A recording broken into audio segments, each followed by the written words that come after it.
Hello. You're the second one to ask. It is music. Yeah, I'm not muted now. I know I'm not.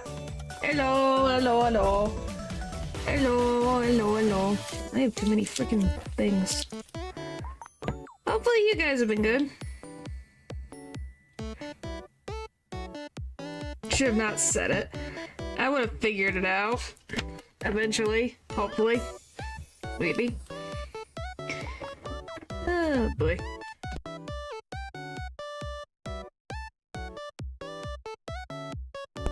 Alright. So.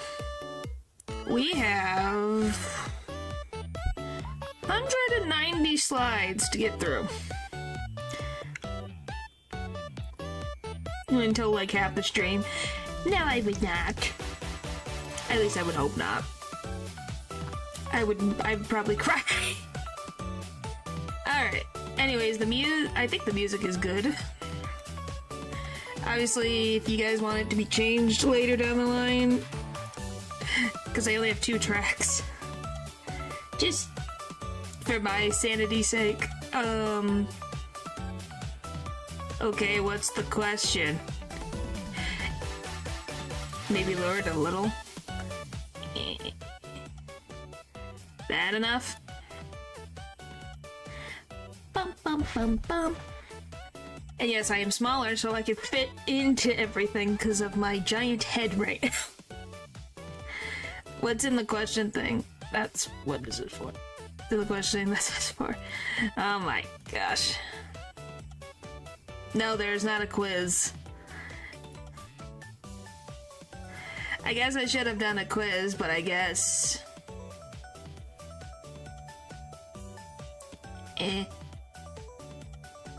Make a quiz? You want me to make a quiz now?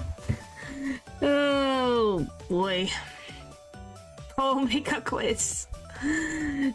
Sure, Paul, please make a quiz.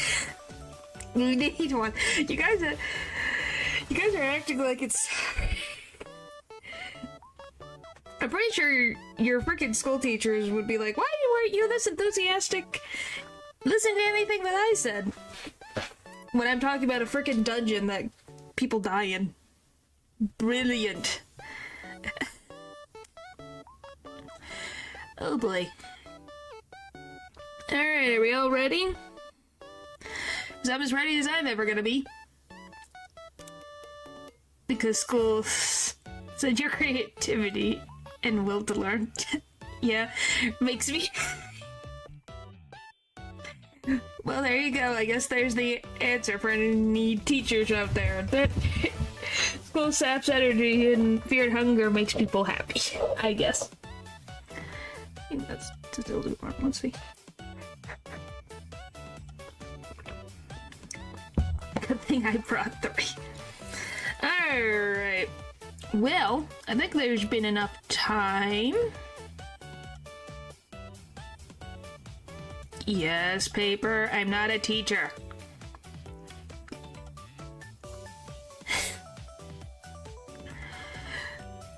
I was up to do most of the streams because I don't know this game. Can I like skip class?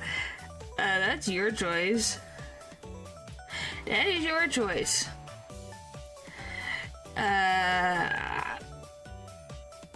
Teacher right now, I guess. I guess. I don't know, if you want to... I'm gonna be here for a frickin' while, so... Ooh, frickin' knows. I can see this line and I don't like it. I can see it. Why do I not see it on OBS, but it is seen over there? There. Maybe that'll fix it. I am not a teacher. I still think you'll learn everything about this game that you could probably do. For the most part. No, I won't. I got an extra credit on the third test. Oh boy. There's something I was gonna check. Where the frick is it? It's over here. Before I start, do I have everything? Yep. Okay, it's all done. Alright.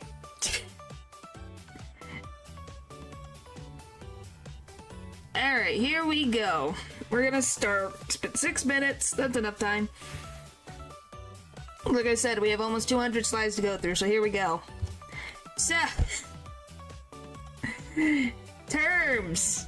I am not kidding. There's terms. Shocker, I know. All gods. We have 3 different types of gods in this universe. I know. So, all gods. They're concepts that humans gave to the world around them. And because they gave them these concepts, they brought them into being. So these old gods were brought to life. New gods. They're humans. Well, born humans. Where's Venushka? Venushka is an old god. At least based on what I understand of the game and everything that I read. Venushka is an old god. So, new gods. They're humans. And they go into the city of the gods and sit on a golden throne that makes them have a longer lifespan and get granted power. Venushka. Yeah, Venushka. Then you have ascended gods. They're the third type, which is the least amount. So, the ascended gods are human, they were once human, who actually become immortal beings, aka new old gods, by using an old god as material and take their place as this new godly being. Well, in this universe, that's how that works. I'm not kidding, I double-checked, I triple-checked. And then these two, because I'm going to say it over and over again, and I did not feel that there was enough space to make a whole slide about these two individuals. One is Yellow Mages. They're followers of Gorgoroth, who we'll get into in a sec. But they were made by Najra? I guess because they like destruction, which Najra likes destruction, so I guess that fits. But Najra doesn't like old gods. Maybe that's why he left his creations behind. And then you have the cave dwellers. Yes, new gods ascend. Well, no. Ascended gods. Specifically, ascended gods. Not new ones. New ones sit on a throne that gives them immortality. New gods... Well, how do I explain this? New gods are like... almost like demigods, if you want to have the comparison. They can still die. And then they cease to exist. But old gods are a concept, and you can't really kill a concept. The concepts just can evolve and change. And that's what ascended gods become. Is, the new concept. But yeah, cave dwellers, they're beings that live near the god of the depths, who we'll get into, and protects the cube. What is the cube? We'll get into the cube later. The cube is the biggest important thing in the world. Who knew that a cube was so important? So we got the old gods. So exciting. So yeah, we have the old gods. Can a concept become a god? Well, do we even have to get into Greek mythology? Zeus is lightning. Lightning is a concept, / a thing that exists. And people thought, oh, that thing that is lightning, it's a person called Zeus. But not just a person, it's a deity that can watch over us and makes decisions. Yeah, I'm gonna say, literally look at Greek gods, and there's your answer. How does a concept become a god? Ask the Greeks. Can return from the Hall of Sitting People. Said lightning is not a concept. Well, the concept that someone makes lightning is the concept. normal here. Yeah, you probably would. So we have the old gods. We have our buddy old pal Gorgoroth here. I don't know why this version of him looks less grotesque than the other versions I've seen of him. I don't know. And that's just a thought. Well, a thought is also a concept. Concepts are something that you put into being. So you think about something. So, like, Natural over there thinking of putting the cat emoji is a thought, which then puts into a concept. Why is that? Anyway, this is Gorgoroth. So, Gorgoroth, what is he? And it specifically says in the texts of, like, the Skim Bible and different things. We'll get into the Skim Bibles and things in term, and I'm not getting into them at this point. No, you are not a concept. These ones in particular are made of a concept. They can't bleed, they cannot die, they cannot get sick. But you can get sick, get injured, and can die. That's the difference. I don't know how to best explain it besides that. They can be erased. Yes. But that's if the people don't believe in them. That's why a concept can go away, but it also evolves. Because technically, air is air. You can't see it, but you're touching it, breathing it in with a whiteout or with an eraser. No, I am not a god. I would hope not. That sounds like too much responsibility. No, thank you. We're on slide 4, guys. We're on slide 4. Will we get through this in 4 hours? Who knows? Alright, anyway. You have Gorgoroth. He's the god of destruction. And I put destruction because I didn't want to put death, disease, and so on. He's anything that can cause a human to die. Probably. But even then, it's also kind of weird. They're kind of counterintuitive at the same point. He would not exist, but then also still kind of existed before the Earth. Coco Solos, that's kind of sad. No, because there's other things that can be destroyed far out in the universe. It's kind of weird. How I read this, and I kid you not, it's probably because things aren't thought all the way through. But, unless there's other beings that exist on different planets. Get rid of that there later. Anyway. So, he has a partner, or wife, called Sylvian. And they have a child. Coco and other characters don't solo, hopefully not.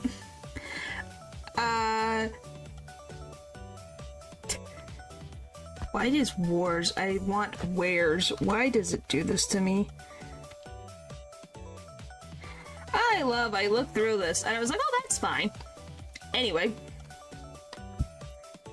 So, to experience the feeling of fear, he wears the bodies of humans.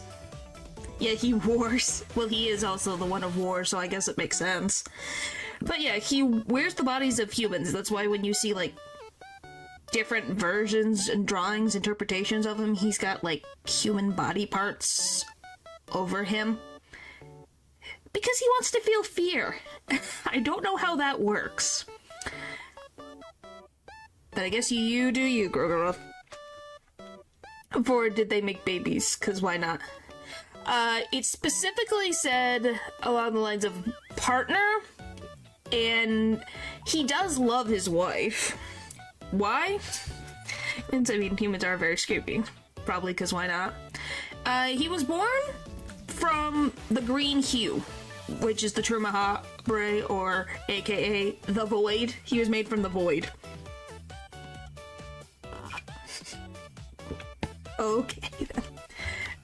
And his traces, for some reason, which traces are bits of his being left behind on Earth is the best way to say this. So old gods are the only ones who can leave, like, to cheer gods up. We're not getting into this. Okay.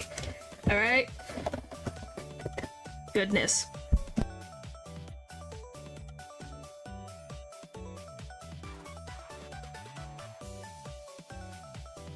Still on slide 4, guys. Still on slide 4. It will never be done. This will never be done. We'll be stuck here forever. Anyway. Hi. Good or no? I don't really know. No, I am not a god. Please. Anyway. So, traces are something that old gods for some reason can leave behind anywhere at any time. For some reason, one of the traces of Gorgoroth that he left behind is inside the God of the Depths. Burrow, since you're an alien? I don't think so. I don't think so. No. Stop it. But yeah, I don't know how to take that as you will. He has traces left inside of the God of the Depths. No, please, stop. Stop it. Stop it.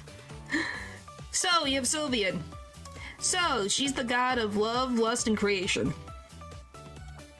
And all she ever really wanted from the creations of humans is for an act of love in her name. Which is marriage, but not marriage how normal humans and other beings think of it as. Aliens don't know each other. Yes, that is correct, Eldritch.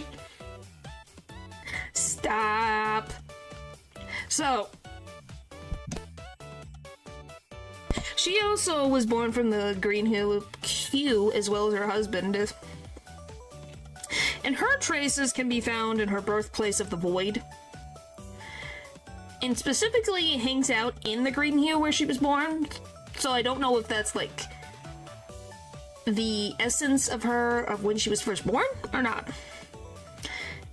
The higher entities. What is happening? Golly.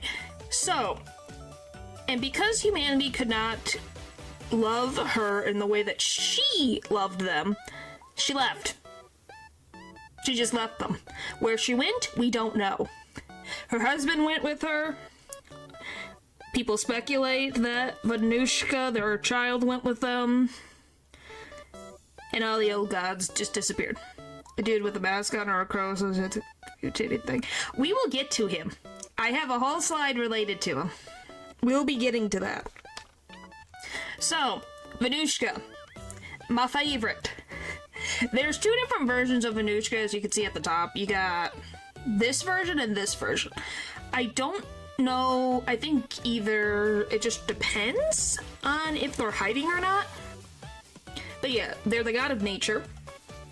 They're the only currently known child of Gorgoroth and Sylvian, so the only child of an old god. Right is better. It's got a face. I don't know if the left one is when they're blending in with nature or not. So, because they're kind of like a chameleon, they can change their appearance depending on the environment that they're in. So, the only technical offspring that Venushka has are these beings called Iki Torso, and they're waiting for Venushka to return. They're sleeping in the ground waiting for their creator to return. And this particular thing that is stated about Venushka is they don't like nature to be harmed, and they get very aggressive if someone decides to hurt nature. Where did Venushka leave to? Well, if we base it on the first game, the assumption is that Venushka went with their parents. And wherever the old gods went, who knows? They never specify in the game, or in any of the books that they have in the game, where they went. but then when you go into Termina, there's a little bit more added on to maybe where Venushka went. But that's not till later. And another time. So they dipped? Yes. So, then we have the next one. Their name is Rur. He is the trickster moon god. He's not just a trickster, he is also the moon. Because why not? To fall to me with my own hands. What the frick? So, he's one of the last old gods to still be observing mankind. There's one more. And the first, what in the world is happening? So, yeah, there's one other old god that's technically observing mankind. There's two. There's Rur and then one more that we'll get to. He doesn't like to share godhood with mortals. He hates it. He despises it. I don't have divinity. Let's not get into this again. He has two distinct followers that we see, and they're the Lady of the Moon and Pocket Cat. Yes, there is no space. So, no, that is not a thing. Stop it. I will ban that word, I swear. So, these followers of his, he has... Let's Perkle then, is he not a human hybrid? I did nothing related to Termina. Termina's gonna be its whole separate thing because some things change in terms of the lore. So, anyway... Restart from the beginning. We're literally only 7 slides in! Guys, come on! Please, work with me. So, his two followers, the Lady of the Moon and Pocket Cat, they have one mission and one mission only, which is to get rid of any children that have potential to ascend to God status. That is their mission. Yes, I am not kidding, 7. So the last, but not least, is the God of the Depths. Or the Depths, as I call them. And why I say them will be important, because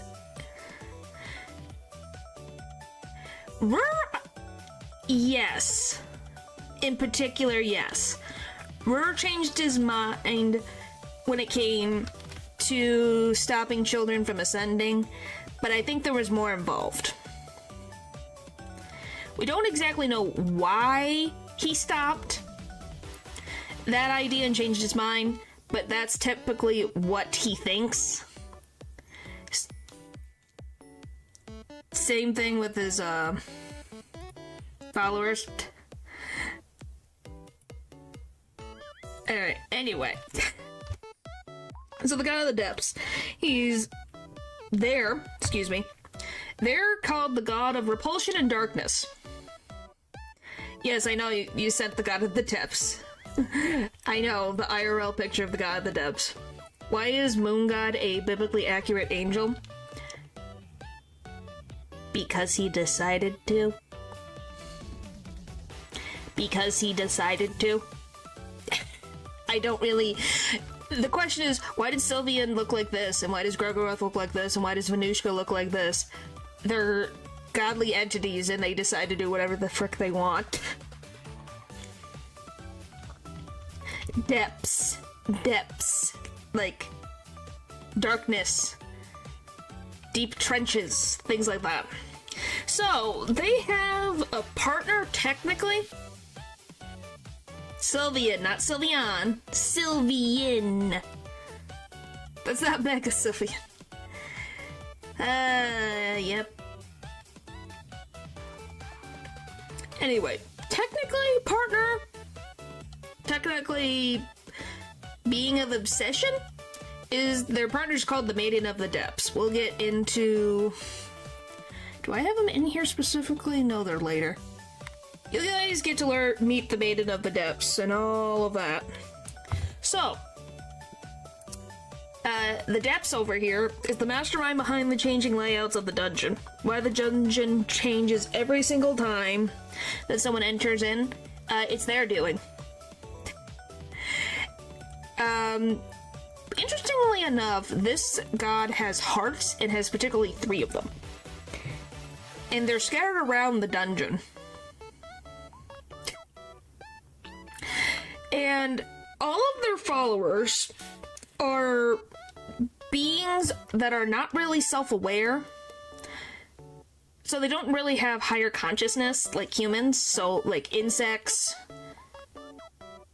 the cave dwellers, mostly insects, can win their hearts. They don't really react. That's the thing. This god doesn't typically react unless their hearts are all completely destroyed, and then they die. Kind of. Sort of. But in any of the different readings of the God of the Depths, it's depicted both as male and female. So, depending on which version that is read, it's said as masculine or feminine, so it's both. Both or neither, technically. Yes. Because it really just depends on what books are being read. Alright, now we get to go to the Ascended Gods. Didn't know Fear and Hunger was peak. Yeah, I'm not kidding. It literally, I was surprised.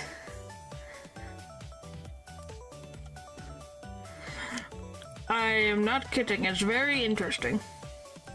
So, we have the Ascended Gods. We have our buddy old pal Armor. Almer. Holy moly. So, Almer. When you use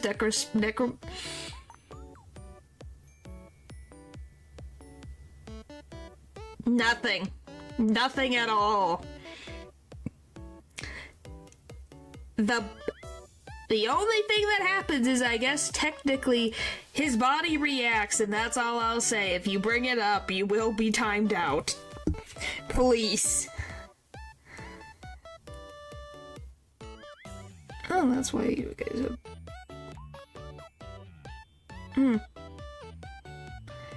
Oh, so that's why that happened.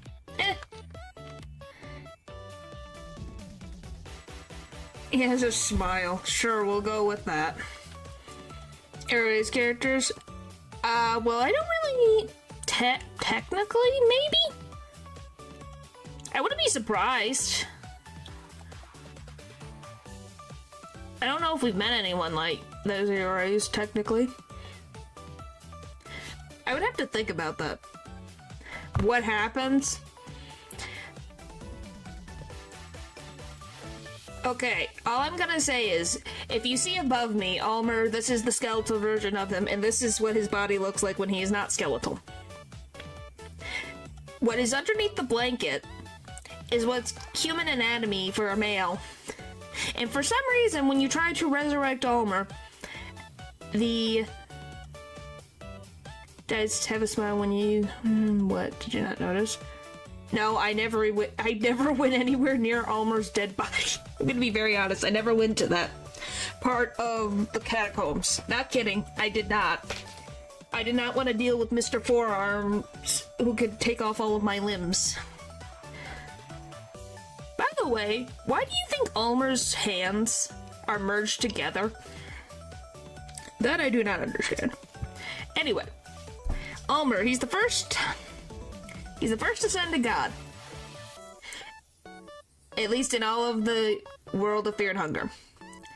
He was born from a virgin mother, and a lot of text says in the game that it was between a human and a false god. There's no actual description of this false god. They just say it's a false god. So, he has 12 apostles that change the old world order to a more forward-thinking type of understanding. From a virgin mother and a false god.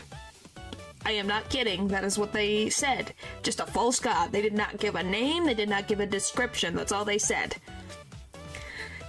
Sultans and kings put Ulmer on a cross. He died. And then he ascended. He went,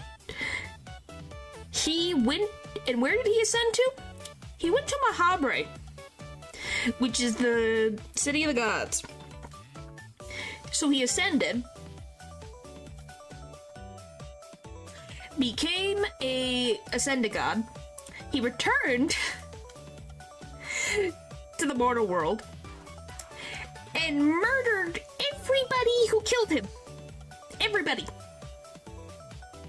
Yeah. He was not peaceful. He killed all the sultans and kings that put him to death. And then he returned to Mahabre. And went who knows frickin' where. But yeah, his human remains are in the catacombs right before the entrance of Mahabre. He's also a sun god. Yes, I remember this.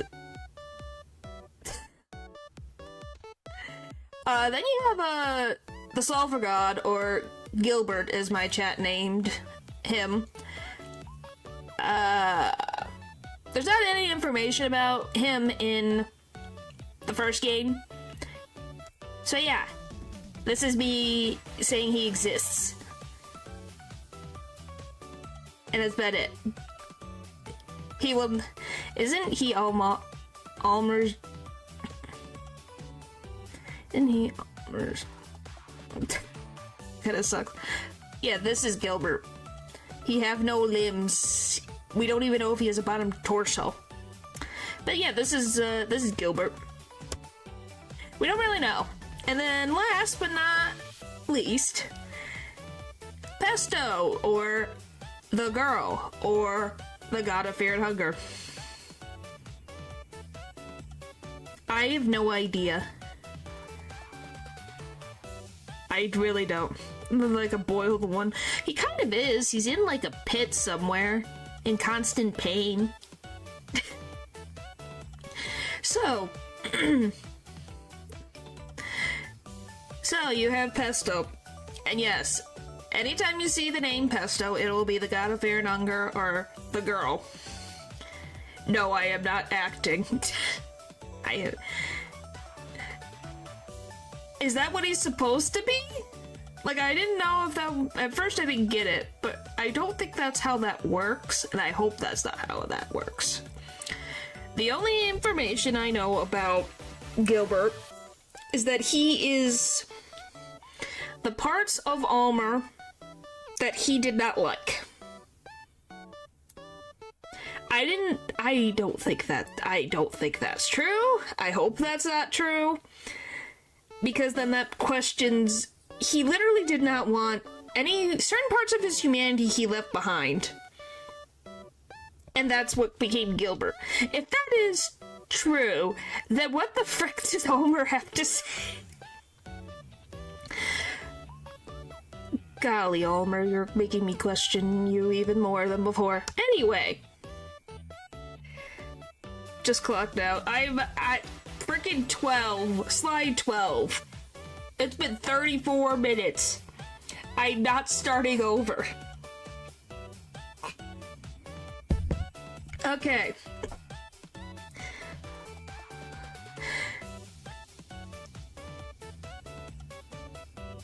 Alright then, anyway. As I continue.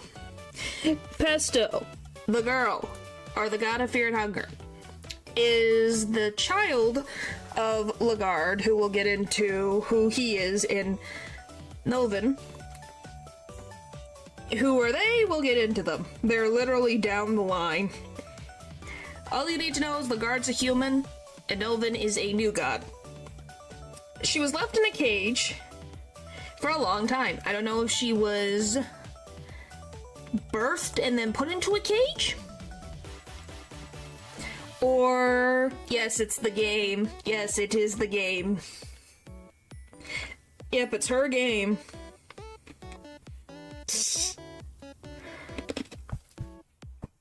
But yeah, I don't know when she was put into the cage, but she was put into a cage for a very long time. She does not talk, but will only communicate with someone that she trusts. She has very strong loyalty to the player, and it doesn't matter which character that the player is currently playing as, she completely trusts them more than anything. You want to give her head pats? Sure. Pat, pat, pat, pat, pat, pat, pat, pat, pat, pat, pat, pat. Can you even? No, you can't see my...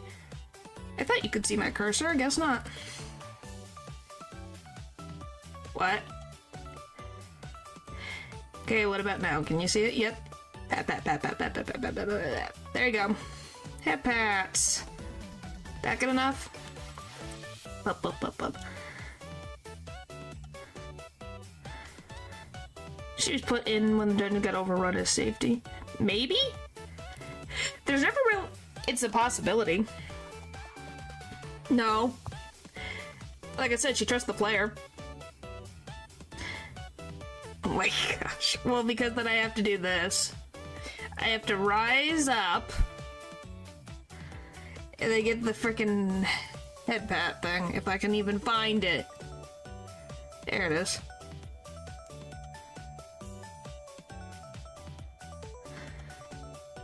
And then I have to frickin'...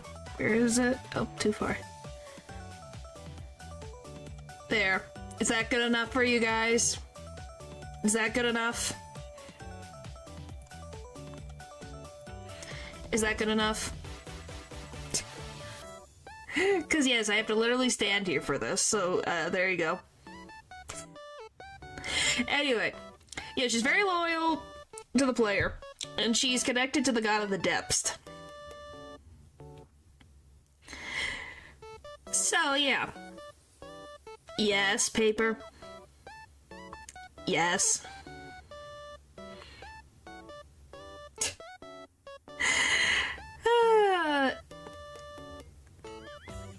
What the frick? Paper. No. No.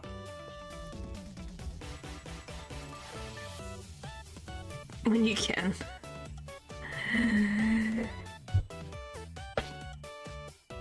Anyway, next. Why not? This one is an actual child. You are fine. Everyone wanted her to have head pats, so everyone gave her head pats. Anyway, now we have the new gods. And yes, this is all introduction. We haven't even started the story yet, so please, please, please, please, please, please let me finish. So this is Betel. Yes, his name is Betel.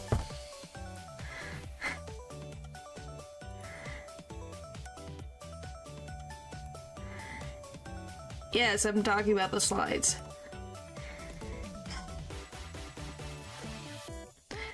Everyone can get head pats, I guess. Just have to pull the stupid thing and go few. How far? There. Chat gets head pats. Are you guys happy now? Some more obscure gods, well, more like theorized gods, like Circle of the God of the... those... God of the Stars, Anomalous Sun Gun, or it'll just be the stuff in the game. Those aren't... I'm talking about the first game in particular. Well, I would have to get Moonshine.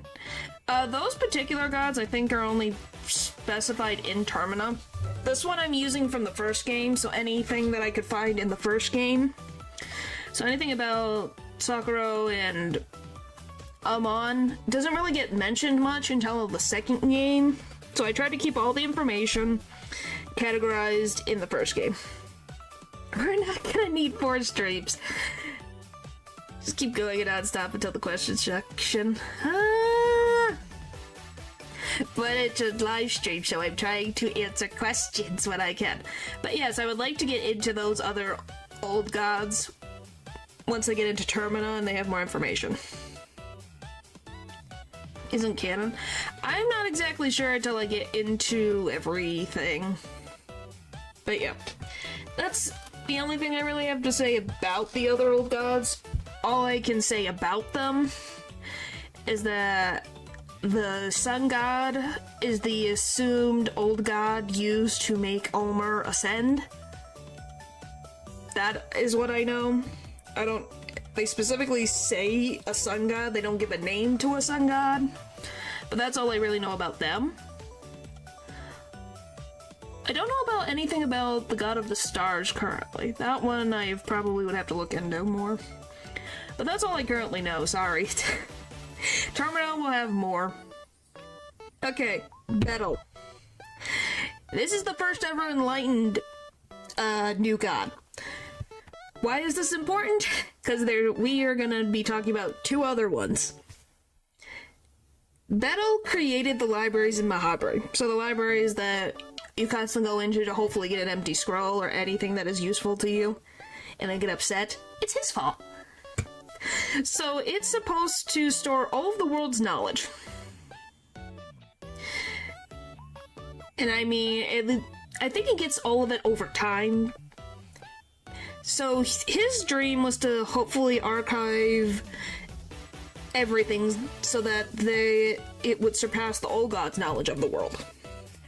I don't know how that works when an old god helps create things, but you know, I'm not gonna drag on his dream. Let him be happy. So every enlightened god, because there's multiple, it's like different generational. It's almost like passing the torch. They would dedicate a lifetime, assumingly a regular human lifetime, at the library in Mahabharata. And this new god, during that, yes, there's 3 generations, technically. He's the first enlightened one, then there's a second one, and then there's a third one.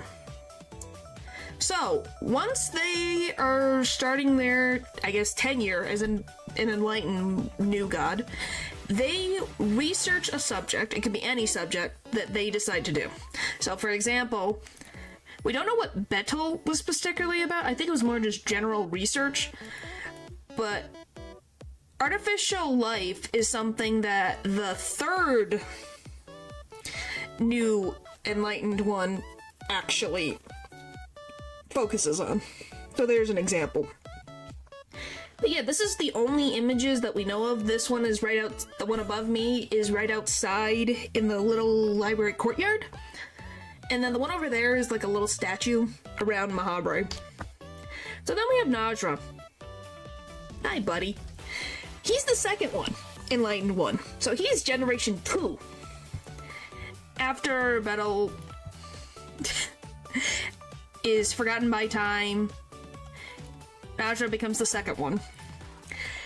He was a great wizard with a lot of knowledge about the old gods, and he was around during the year 1410. I don't know if we have a generation 4 made it, so I'm guessing he dedicated it to architecture and got bored that just made ladders. Maybe. Maybe.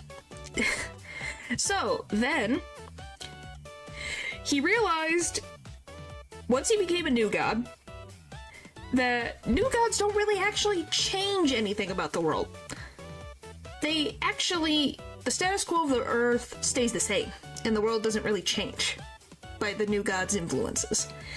So, that changed his love to be a new god to hating new gods with a passion. I mean a passion.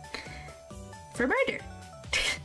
So he does not fear any of the old gods.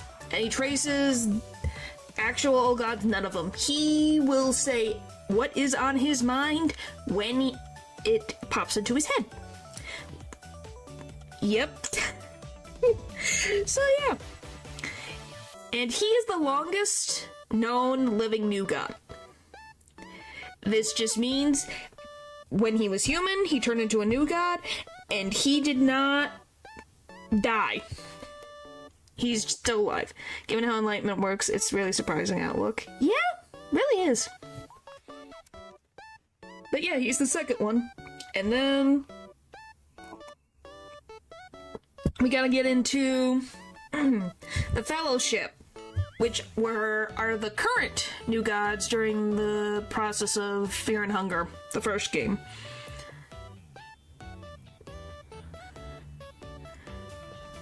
So, that was loud, sorry. No, this is Francois, aka Mr. Ballerina over here. Why? I don't know. I decided to. Don't worry about it. So, he's called the Dominating One. He originally wanted to unify all the warring lands to be under one banner when he became a new god. Nobody wanted Francois to actually reign over them. Nobody. Nobody. Not even his companions wanted him to rule. Kinda sad, ain't it? So, after years and years and years and years and years and years and years and many lifetimes of human lifespans, kind of a jerk, I think that's an understatement, he concluded that he was just a puppet in the strings of things of the old gods, and that everything that he does is pointless. So what's the point? What's the point of doing anything if it doesn't really matter or change anything? And he learned this because of he changed his ways, yeah. And after centuries, why he came up with this conclusion is because he learned time is a cycle and it repeats himself over and over and over again. So, when you can go into Mahabharata, you can see the present of the past. His past self sits on the golden throne being very arrogant and being aka the Dominating One. And his current self is a very old-looking man raising dogs. You know, the dogs that you meet at the beginning of the dungeon? Yeah, those are his. He raised them. You've seen the wasp screen. So, we have Nilvan. Nilvan is the Endless One. What do I have to say about her? Oh, there are many things I could say about this. So many. Sorry, I'm doing something real quick. Oh yeah, but I love when I accidentally hit the randomest stuff. Woohoo! But this cheer is very nice. Well, thank you. Thank you, thank you, thank you. Sorry, I have to translate stuff into Spanish, but thank you, thank you, thank you. Alright, anyway, continuing with Nilvan. She's the Endless One, and she sees humanity actually as boundless potential. And that they can achieve anything as long as they're put in the right direction. So, while she was being a new god and being in the public eye, she realized that at one point, she was going to be forgotten. And then she was going to end up like the other gods before her. So, what's that drip? She don't have no shirt. So if I take that shirt off, she have no shirt.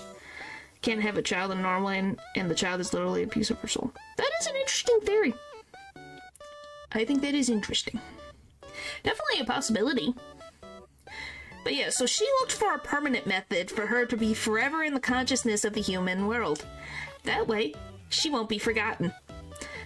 So, she heard about a man who is allegedly from a prophecy that's been going around in the human world. And she meets him in a dream and has a child. And this child is her plan to forever be remembered. And you can see how I feel about her being a mother. She ain't a good one. I promise you that. Oh, I went up. Now we have the third one. The third enlightened one. Generation 3. This is Volatile. He's the third new god to become the enlightened one. And to run the Mahabharata library. He's obsessed. And I mean obsessed. I mean really, really, really obsessed with artificial life. Loki really easy fight. Yes, it can be. But yeah, he's obsessed with artificial life for one reason, and that is to close the gap between the new gods and the old gods. Because obviously, like I said, new gods are the equivalent of demigods, and the old gods are actual deities. So there's a very big difference going on here. So he wants to try to make the gap smaller, to actually achieve what he came out to do, was to become an entity to be able to change the world. So, he created different creatures for his artificial life research. They're the Lord of the Flies, and the uterus, and the embryo, which is inside of the uterus. But he considered them, well, he considered the Lord of the Flies a failure, and he considered the uterus not exactly what he was looking for, but he still used the uterus for entertainment. We're gonna go with that. So, in the past, when he first became a new god, he was obsessed with finding the answer to figure out how to close the gap.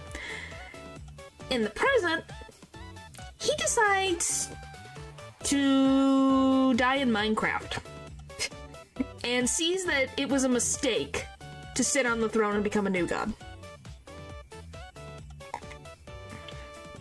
Yes, he still found uses. But yeah, that's why they're just randomly around in the present day. It's because he made them. That's why they're around in Mahabharata. So, Shambhara.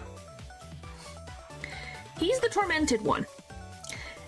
He actually was a poet in his mortal life who believed that art, true art, could only come from pain and suffering.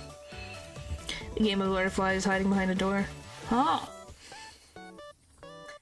And he suffers endless torture in the temple of Mahabharata called the Temple of Torture. And he also tortures others as well. Why? Never specified. I guess it makes him feel less in pain. But he still clings to the principle that art, true art, can come from pain and suffering. I don't know. Everyone says that. I see it, and I don't know why. I think it's a heck of a coincidence. Meat skirt. Yes, he has a meat skirt. And he either cannot talk, or he won't talk. Anytime that he's interacted with, he does not speak. So, in the present day, he is just lying down in so much pain while his breath gets slower and slower until he eventually dies. Henry Moon scorched bright as Gordon Ramsay also. Wow. Because he looks like it, and given how the creator put in stuff for my world, maybe it's possible. Okay, we have the worst new god. Dies. Yes, I say dies.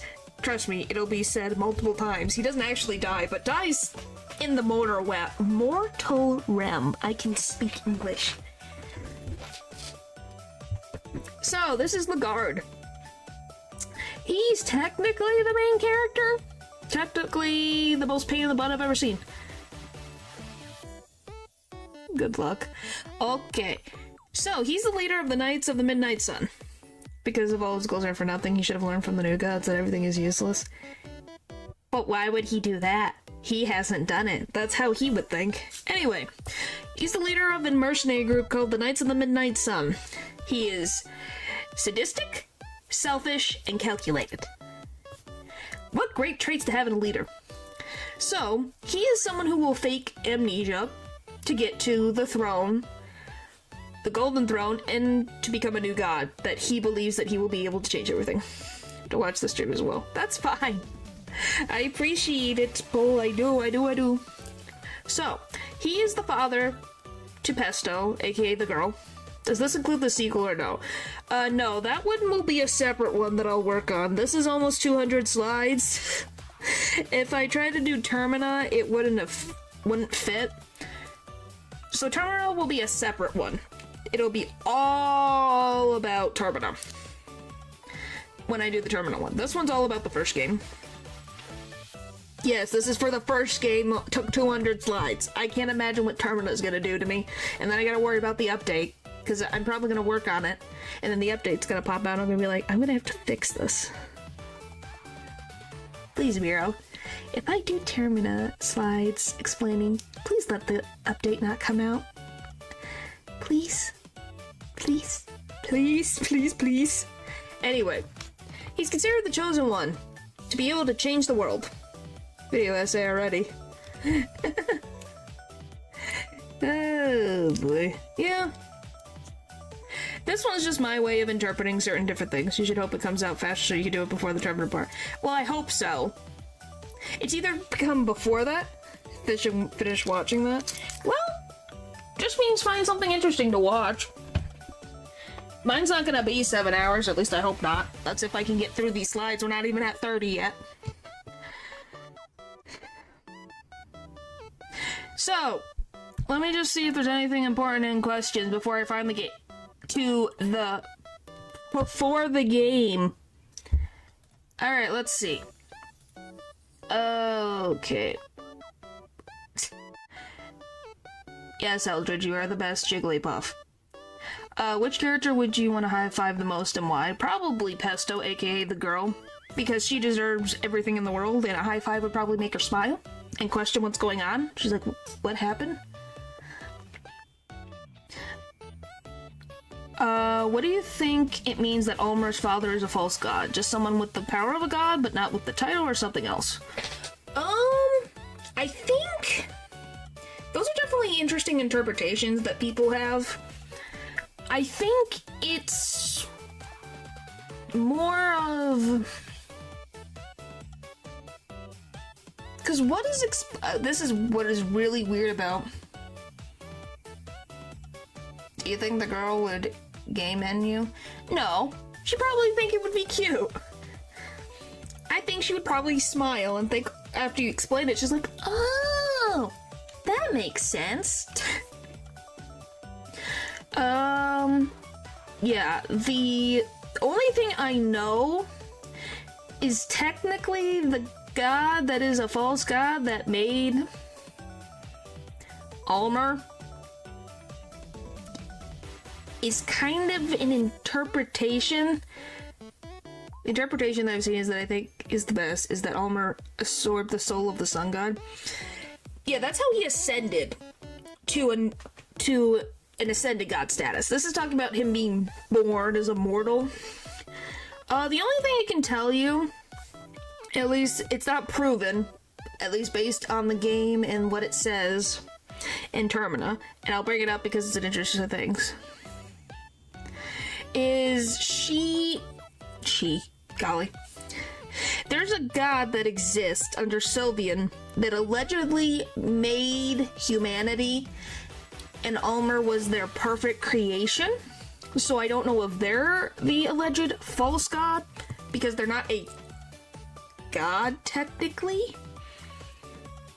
I don't know if it's because their status is not considered that way. So that's what... Hopefully that makes sense what I'm saying. Point is, think of a seamstress sewing something together. Ulmer is their perfect creation. I don't know why I say her. I can't even remember if it was a her. So that hopefully makes sense. So they have the power but not the status, I think. I think that has been theorized to Venushka. Well, Venushka is born from Sylvian and Grogoroth, so it would be kind of weird to have Venushka be the false god, but it's not impossible. I don't know, it's been a bit. Yeah, Venushka is born between Grogoroth and Sylvian. I don't think there's been any connection between Ulmer and Venushka that I know of. Who knows? But yeah, that's my guess, is maybe because they don't have the status, or they're not considered that, and only some texts say about this being, so it might not be. So yeah. Fear and Hunger is like FNAF. Some things are confirmed and some things aren't confirmed, but this is supposed to replicate how history changes things. It's so fun. Is the player acknowledged by the game in some way, like Undertale / Deltarune? Is the player just a vehicle to push the story forward? Technically, the player is acknowledged by the game when it comes to Pesto / the girl. I think she's the only character that acknowledges the player's existence. Because she only interacts when the player is around. Otherwise, I don't really think there's anyone else in the game that interacts with it. It's acknowledged by the characters you play as are. Yes, they are, but in particular, the girl will only interact with someone that the player's playing. I think that part is referring to the character, but I don't know. It's kind of weird, though. It's Almer's father that was the false god. Could be that Almer's father was a new god, and then he did beat the sun god to ascend. Maybe. We don't really know that yet. But yeah, that's my thing. It's technically not acknowledged, but it seems that the god of fear and hunger is the only one that maybe knows about the player existing, but that's about it. So the newly ascended gods pick a hyperfixation, and that's what they become the god of. Not exactly. They don't get to pick what they become. The simplest explanation is that the sun and Lily gave up their life. Maybe. Like I said, once I get into Terminal, I'll look more into the sun god, because that shows up a lot in Terminal. So, they're not ascended gods. New gods and ascended gods are different. So new gods, when they become demigods, technically, the new gods are based off something in their life. Typically their goals, their dreams, their ambitions. So for example, we'll use the Outlander. The Outlander, or Ragnvaldr, he is someone who grew up hunting, fishing, surviving in the wild, loses his family to someone of complete violence. So he becomes a god related to nature and hunting specifically. He didn't choose this. It's a reflection of his innermost personality.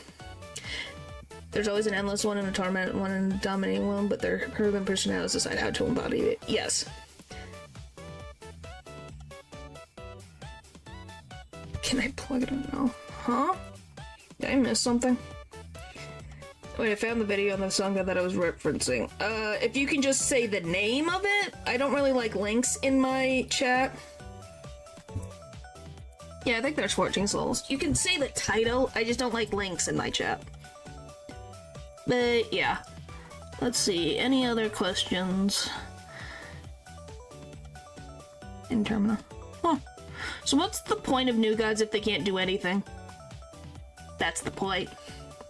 It's the showing of that humans think that becoming a new god that they are able to be gods.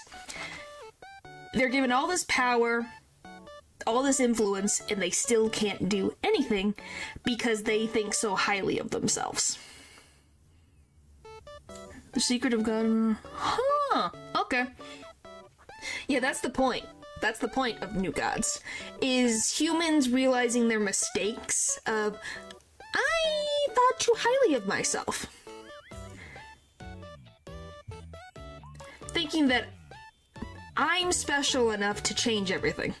Yeah, they're puppets to the old gods. So yeah. If they don't end up doing anything, it's because they signed a deal and a contract in a way that they didn't think through. Ones who actually ascend to new god status, like the guard, technically is someone that was decided by the old gods to be able to do something about it. So yeah, so is the timeline of Fear and Hunger a circle? It kind kind of repeats itself, yes. It's just showing the cycle of life can repeat itself. Big chair moment for real. Yep. It's not really a circle, but it kind of is a circle. There are some things that if you're not careful, you will repeat the mistakes of your predecessors. That's why there's 4 main characters, and then there's 4 new gods. Technically 5, but you know. But yeah. It is technically, do you continue the cycle of repeating and nothing changing? Or, we don't know whether or not Lagarde became a new god. Current evidence points towards it, however. In a spiral like the Ascended God Circle in Termina. Yeah, kind of like that. What was exactly Nilvin's plan? You will get to see what her plan is. That'll be in this section before the game. How did she plan to be remembered if she didn't even raise the child? Was she going to take over the body? No, she wasn't going to do that. What her goal was, and I'll just say it because it's easier this way, her goal was to have a child with someone who was known as some... Point is, she was trying to replicate Ulmer's ascension in a way. How she knows about Ulmer's ascension? I don't know. But she wanted to take someone who was pure and innocent and make them become an Ascended God. And because she is the mother of this Ascended God, she thought that that would be enough for her to be remembered. Just like how Jesus is remembered, but so does Mary. They're connected together by that association. But it didn't work out in her favor. She gets forgotten by time. But yeah, she was trying to ride her kid's fame. She learned about it from the library. Yeah, she was trying to take her child's... Oh my gosh, what is happening? So yeah. Oh geez. That one confirmed. So yeah, hopefully that makes sense. Tormented new gods always torture themselves, or current ones like to strap themselves to a spiky rack, but other ones may choose to make themselves constantly hear voices to embody the psyche. Yeah, with that Mary thing I got it, yeah. Yeah, she wanted to be remembered by proxy. Is the simplest way. I use Mary as an example because obviously Ulmer is trying to is a reference to Jesus. There we go. Anyway, oh, this is gonna be fun. She wanted to live through her child like a dad that peaked in high school, forcing his kid to pursue something like American football. Yes, exactly that. Anyway, so here's the next thing for the next section. Okay? Alright, before the game, here we go. The world is created. This is talking about Earth in particular. Inspired by Jesus, thank you. So, the old gods, aka Gorgoroth, Sylvian, were in the God of the Depths. Venusia is not technically born in the Void. They're created by the Void, and they exist.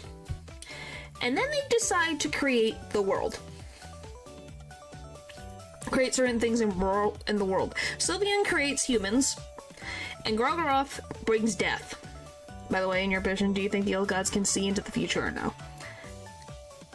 Well, I am probably. If they can't, they can take a pretty good guess. I think they're watching humanity, in a way. And they're just watching it almost like a TV and to see what happens. And they might poke themselves into things to make things happen. So, I think they just have a really good guess. But, yeah, that's just me. Based on pure opinion. Alright. So, why Gorgoroth brings death is because he wanted to have his wife be happy because she wasn't always happy with what she decided on humans being made. They weren't perfect enough, or they weren't enough, stuff like that. They can, since the ones that died would know this mistake. Yeah. So, he is good husband. Yes, he is. He wanted his wife to be happy. So Death was brought in so that she could make better and better and better humans, in her opinion, by the way. So they later, at some point in time, we don't know when point, but Venushka is born. The one that maybe could is the vertical old god of time. Maybe. And their child creates nature around them. So, maybe they lost the ability to do so. Possible. Definitely possible. Or they just don't decide to use that ability. Because if they're all powerful, they probably can turn an ability on and off, make it exist, not exist. It's showing Eggy hiding in the hole. Hey, it was an image I could find to show off the void, man. You have no idea how difficult it was to find pictures of the green hue / the void. I'm not kidding. It was very difficult. I get into the... Did I forget to put the lizard people? Whoops, I thought I did. Yeah, the lizard people walked the earth before humans were made, by the way. I think they were made but I don't know if they were made by Sylvian and Gorgoroth, but they were made. And then they went in underneath in underground. Forgot to mention that, sorry. Who, like, have no impact on the story, yeah. We know they control it since we literally traveled through time with the Cube of the Depths, yeah. They know the future stays the same path, yeah. Okay, anyway. So humans, they're made. They're thankful to the old gods for them being made. So, they want to meet their creators. So they decide to build a golden city. And this city is named Mahabre. So, because they are so thankful for this city being made for them by their creations, the old gods put a king and place him down into the city to rule the city, to keep everything going. Aren't at their prime when we fight them. That does not surprise me. Golems are made by the old gods. It specifically is stated that they make a king and they make golems to help keep the city in motion. They help with delivering things, keeping things in order. Yes, golems, not golem, not the my precious. It's the ones made out of clay. You'll see them in the next slide. And then a human named Ulmer becomes an ascended god and enters into Mahabre. Yet the king helped make the city. So these are the golems. These are the 3 different ones we encounter. The one above me over here is the old guardian. The other ones, I don't know if they have names. I'd have to double check. But yeah, these are the different ones. They're clay golems, as you typically see them. They're like how Golurk is from Pokemon. They protect ancient civilizations. So, one day, the old gods just decided to sever their connection to humanity. They just disappeared. For whatever reason, there's never been stated. The God of the Depths is one of the few old gods that stays behind on Earth. That is also not explained. Boulder throw. Yep. So, and at some point, the king of Mahabre also is able to leave with the old gods. They're like, peace out, bro. Yes. They got bored or something. That's what we assume. But yeah, the king of Mahabre leaves with the old gods, which is very interesting. So the golems are waiting for the king of Mahabre to return. They will not do anything without their king around. So they just wait. I think it's a fragment of the God of the Depths, or they just were already too weak to leave. Maybe. So, in the year 809, 5 people travel around to find the new gods, and the old gods leave because humans made their concepts less pure. I don't think so.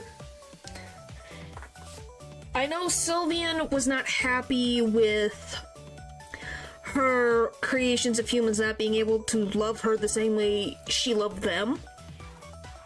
So she left. Gorgoroth is obviously going to leave with his wife. Or maybe just got sick of humanity. Venushka, we don't really know about Venushka, but you know, that is the case. If it was a full thing, then Jolie would have instantly died by looking at it. Yeah, they left because Ulmer ascended. I know Gorgoroth wasn't happy that destruction came to mean different things when humanity advanced. So yeah, I think it was just how humans were progressing and they weren't going the way they wanted, so they got upset. Humans' different perception of the old god confirms that their true forms can't exist. Yeah. Once again, a concept. You can't kill a concept. So yeah, you have these 5 people. They're trying to find the old gods because they've left. They are wandering around and they hear rumors of a city of the gods. And they were... So... Why does that... Why? I love spelling. So... They hear specifically that this city is the connection between the different realms, between where the old gods went and humanity's realm. They don't really specify which realms. So these 5 decide to govern humanity themselves. They were like, yeah, the old gods left, so why don't we govern humanity? Oh, and I might as well do this for the ones who don't know. This is Francois, this is Novan, this is Voltaire, this is Chambara, and this is our buddy old pal, Nosramus. By the way, he's not been talked about yet. So, all of them eventually reach Mahabre and enter into the city. The unwashed one. So, they encounter some gods. They don't specify which gods it is, new or old. I'm assuming they're new gods. Would have made them leave sooner. So, the Fellowship passed whatever these gods' tests were. We never specified what tests they were.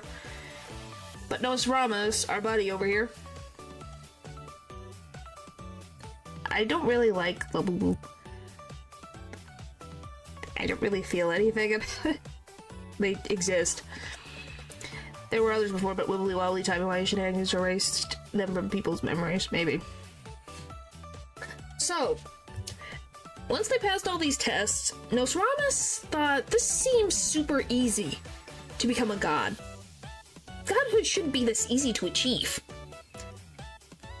So, when these, I'm assuming they were new gods, realized that Nosramus was catching up to what was being put down was not completely true, they decide to tell them the complete truth as a reward for them figuring it out. If you get paid $1 gazillion to promote well, one, I would have to see the contract because I would not believe they would give me that much money. 2, how long is this thing going to be related? How much profits do I get from it? Am I selling my entire brand related to Labubu? This is the whole thing. It isn't confirmed, but I think Nosramus is Anki who traveled back in time. Yeah, it's never confirmed. I don't think so. I think they're too different. But it's not impossible. So, what the new gods tell Nosramus is that many people have passed the trials. Exactly the same as the Fellowship did. And they sat on the throne and became quote-unquote gods. But mankind did not really change for the better. It didn't change at all. It may have changed for the worse at some points, but it really didn't change. So, Nosramus, now having all the cards laid out before them, decides, yeah, I'm not gonna send. No thanks. That's not good for me. Like 10 red-sized loser, 1 Labubu-sized red yes friend that is smaller than a Labubu in her current form. Ha ha ha, no I'm not. So, they refuse to ascend. But the other four of the Fellowship decide to sit on the throne, and they ascend to new god status. So, this era called, at least currently, the New Gods era. Obviously, there's been many New Gods before, but specifically in the game, these are this one. So, the New Gods, aka the four out of the five Fellowship, replace the old gods in the world's consciousness as these all-powerful beings. Just the go who didn't sell out for 10K per old god post, or whatever. Yeah. So, the new gods are running around, and their era pushes for a main theme of humans deciding their own fate, instead of these nebulous gods that disappeared somewhere and aren't helping. Nostradamus gets forgotten to time, so the Fellowship is considered 4 instead of 5. And this era lasts from 1809, when they first found Mahabharata, all the way to 1590, so they lasted a while. From being immortal to turning into a god, is there an ascension possible after that? I don't think so. At least not in this game's universe. There's 2 different ways of ascension. There is to new god status or to ascended god status. So, I don't know if a new god could ascend to a ascended god status. I guess it's not impossible, but it's never at least been told in the game so far. So yeah, after 1590, their influence started to waver. They start getting forgotten by humans, and humans start to look towards the old gods again. So the Fellowship then gets turned into a legend. The public just believes that the Fellowship was just a story that existed long ago.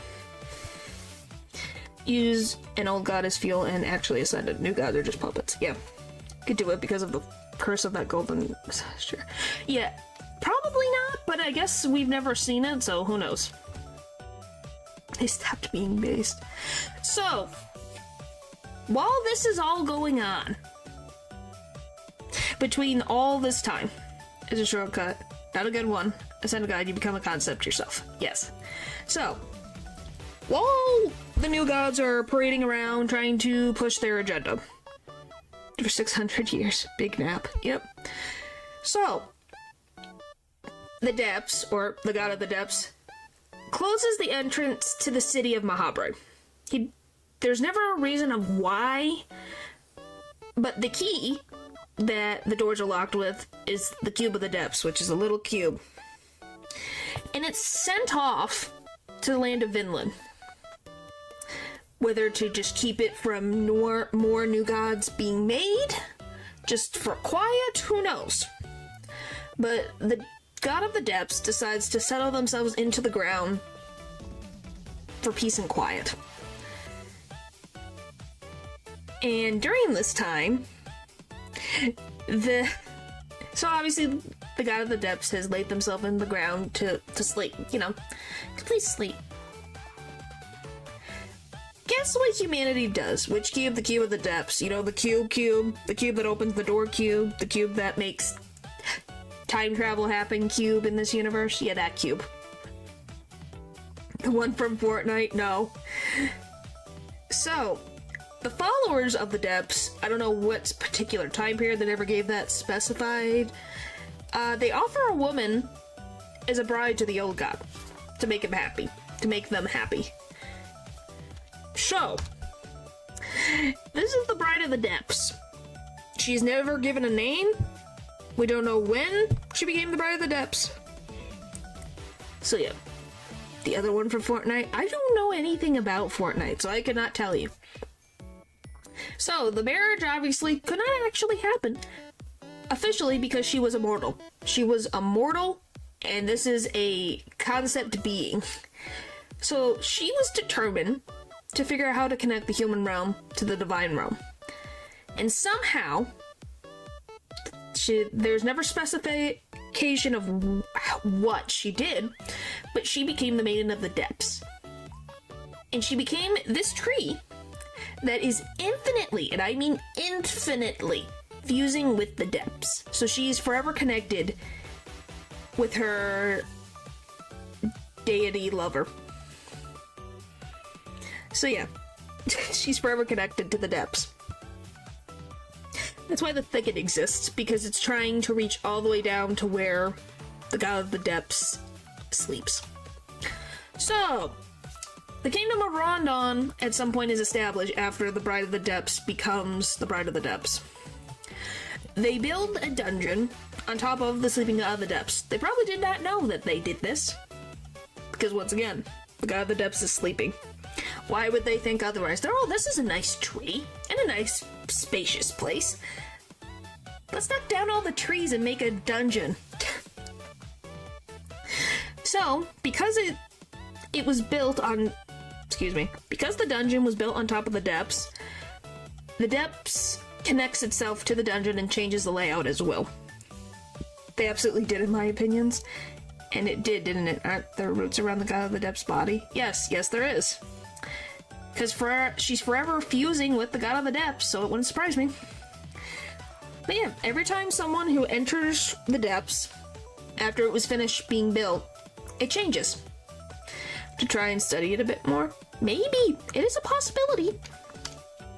So, an Oldegardian tribe finds the cube that the depths threw out in Vinland in 1577. The tribe decides to bring it back with them with their food conquests, because they could not find food on their own country, whether that was just it was a slow winter or what. They just went across the seas to the land of Vinland and they found this cube. Even though some had bad feelings about it, they decided to bring it back. Meanwhile, in the Kingdom of Rondon, there's a new mercenary group on the rise in popularity. In Vinland, just chilling with the cube. Maybe. It's possible. And this mercenary group is the Knights of the Midnight Sun. Look, it's our favorite buddy old pal Lagarde. So, the Knights of the Midnight Sun was very popular among the common people of Rondon. Lagarde particularly brought them fame for him being a very persuasive individual. All the common people thought, oh, he's from a common background like us, and he speaks to us and treats us like equals. Well, that's NPM for me. Well, thanks for stopping by. Thank you. It was very interesting talking to you. More like... Wow. And I thought I insulted Lagarde. I think Val dislikes Lagarde more than I do. So, people, besides him being very nice to commoners in his eyes, besides talking to the common people, unlike the upper aristocracy of Rondon, it was fun. What do you mean? People believed that he was a man from this prophecy. We don't know when this prophecy started, but it's a prophecy that alleged a man from a common birth would be able to unite all the kingdoms and make them free of war. And a lot of people believed he fit the attributes to be this man of legend. So, Lagarde, at some point in time, we will get into specifics of what he was doing between him rising in popularity and him deciding to do a massacre. Yes, that's kind of a big jump, wouldn't you say? Oh, you're very liked by the people of Rondon. Then he causes a massacre and completely wipes out an entire tribe. He was captured by the Kingdom of Rondon for being a threat in their eyes. And the cube that was in his possession when he was captured was taken to the prison that he was sent to. And the place he was sent was the Dungeon of Fear and Hunger. This dungeon is particularly brutal because this is where all the noblemen sent criminals to be tortured, and typically did not come out of the dungeon alive. Maybe characters, and you have characters like Legard who could be all that. Yeah. They make miracles, yep. So, in 1959, there's a guy named Raymer. He becomes the dungeon warden of Fear and Hunger. He runs the Dungeon of Fear and Hunger. Not long after his tenure starting at the dungeon, he realizes that the dungeon is impossible to control. Not in like, oh, the people aren't listening to him or anything like that. Just weird things are going on. Like the layout changes every time he comes in. People start acting very crazy if they're put in the lower cells. The lower they go into the dungeon, the more crazy the guards and prisoners end up becoming. So he tries to manage everything best he can. So he tries to look into it, and he finds out that there is higher beings at play at the prison that he cannot control. Yes, his name is Torture. So, he found out all this information from the prison torturer, Torture. Yes, his name is Torture. And Torture was there before Raymer, and allowed dark priests to do dark rituals inside the dungeon just because why not?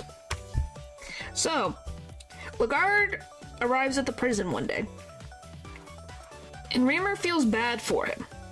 He's like, oh, this poor sucker got ringed in because he was in the spotlight. So Rondon was getting upset because their power, the nobles, probably bribes to be honest, maybe. So, the nobles of Rondon were getting a lot of heat from the common people and pushback because Legard was treating the common people very well. So once Legard decided to do a massacre, they saw the perfect opportunity to gain more political power and a better stance with the common people. So then they sent him away. And Raymer just thinks, you poor frickin' soul, you got used and were thrown away like trash. Second Berserk reference. Dark place do be rich. So, one day, Raymer gets a letter from a high priestess named Selene, and she requests Legard to be moved. Where she decides to have him moved because she feels so bad for him that he's being tortured by Torture. She wants him to be sent somewhere else in the dungeon. Where she requested was for him to go to the lowest level of the dungeon, right next to the catacombs. Thanks, High Priest Selene, really helped him out here. So yeah, that's where he was transferred to.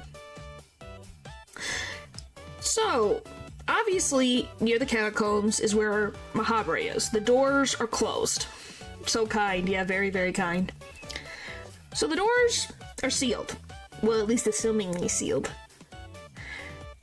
Somehow, magic, or darkness, if you want to call it, is leaking out of the doors of Mahabre and are seeping into the dungeon. And over time, it eventually reaches the surface. This power from the old gods has crawled its way all the way up to the surface. And everything just changes. It's not just guards and prisoners being slightly strange on the lower levels. They turn insane. They don't understand common logic. They kill each other. They're morphing, changing, dying. The dead rise again. And their bodies morph into monsters. Yes, they go completely crazy.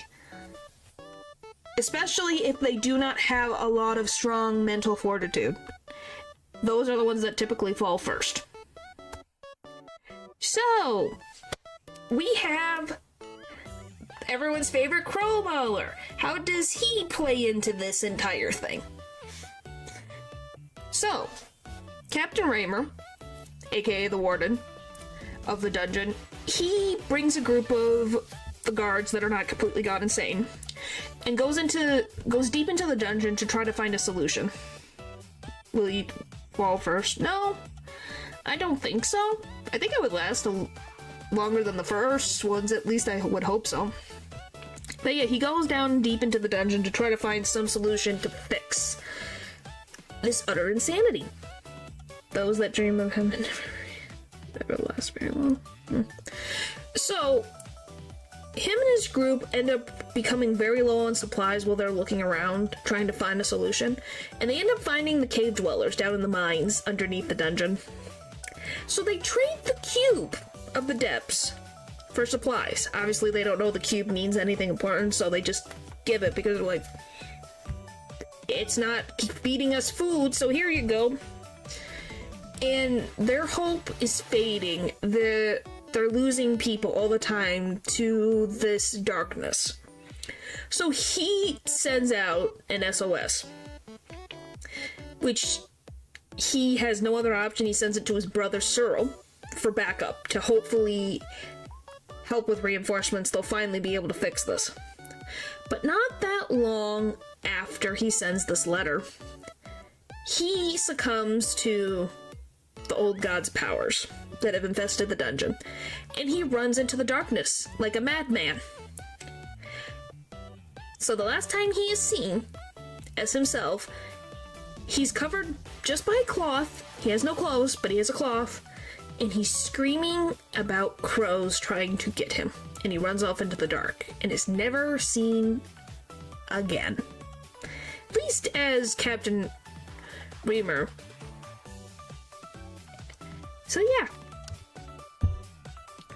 So, Captain Raymer's brother, Cyril, gets his brother's message, and he's shocked by what is being put in the letter. So he goes to the king of Rondon to explain the situation, and he gets approved to go there, to the Dungeons of Fear and Hunger to help with containment.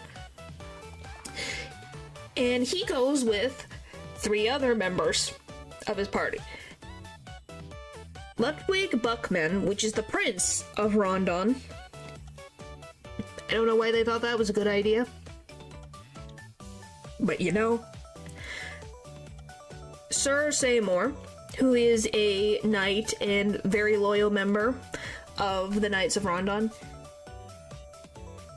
And Jeanne. She is also a knight. I don't know if she's as loyal, but she's a very strong fighter. This group travels completely no issues, makes it to the dungeon. But as soon as they get to the dungeon, I think he's trying to prove himself or something. Maybe. They make it to the dungeon safely, and then something happens. The group gets split in half and separated, and they can't find each other. So Jeanne and Cyril somehow end up at the deepest part of the dungeon. And they get ambushed by a monster. What that monster is a crow-like being with a bat for an arm. I think you could take a guess which being that was. And they end up getting separated from each other. Prince by being smart. That's true. So, Sarah Seymour, who is with Buckman, gets injured from a scarab, and Buckman runs away in fear. So they get separated. Jeanne is injured by running away, and Cyril is overtaken by the dungeon's magic and goes crazy, just like his brother before him. So this is what the current state of the dungeon is before the game starts. So that's the pre-log. Now we gotta get the other half of the pre-log, which is about our main characters. Alright, let's see. Holy moly. So it goes mortal, new god, ascended god, old god. If you're concerned, are you talking about the hierarchy? What about the Iron Shakespeare? He will be talked about. Don't worry. He's got his own slide. It's just later. I promise, he has not been forgotten. It's more like if you're talking about the hierarchy of things, technically, yes, it would be mortal, new god, ascended god, old god, but technically ascended god and old god are supposed to be on the same level. Is this a rambling stream? Kind of? It's more of me explaining the whole game and the god of evolution. Okay, so the hierarchy, yes, would... Well, it kind of depends on who you ask, but the old gods would consider it... It's fine. So the way to explain it simply, if we talk about the hierarchy from the old gods' perspective, it would be the old gods would always be on top. Then the ascended gods and old gods would be the same, at the same ranking. Then mortals. If we talk from an actual non-biased standpoint, it would be old gods and ascended gods are on the same level of power, then the new gods, then mortals. Because Rur does not think that humans should have divinity. So he would put ascended gods and new gods on the same level, but also just thinks them as humans, technically, even though that's not true. Hopefully that makes sense.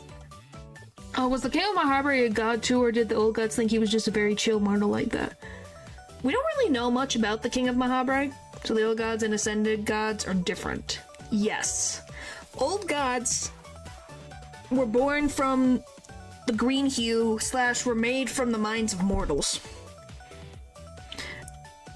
What about their something ranks? Like, is there a god king or something? There's never been anything said about a god king. They kind of just all exist. They don't really interact with each other too much. Well, they do, but then they don't. The only ones that we have active interaction with is Sylvian, Gorgoroth, and Venushka, because they are all related to each other. Otherwise, nothing gets really interacted with. But yeah, the King of Mahabharata, he was made by the old gods. We don't know if he was human or not. We don't know if he was a golem or not. All we know is, does seem to be the most prevalent though. Yeah, definitely makes sense. His side is even on the lucky coins. Yeah, we don't really know much about the King of Mahabharata. We just know that he left with the old gods. Whether it's Dylan's interpretation that it was a piece of Gorgoroth that was made into the King of Mahabharata, or he was just liked so much by Gorgoroth and the old gods that they decided to take him with them. We don't really know. But he just disappeared with them. So was their pet? Maybe. We don't really know. We just know he disappeared one day not that long after the old gods. They don't know where he went. They don't know if he died. They know nothing. We don't even know what he looks like. We just know he exists. Could it be that the old gods left because of humans trying to become new gods, or they felt disrespected and decided to leave? Yeah, it's not an impossibility. Because, by the way, the golden throne that new gods are made from is the throne of the King of Mahabharata, by the way. That is the throne of Mahabharata. So I would assume he was not a new god.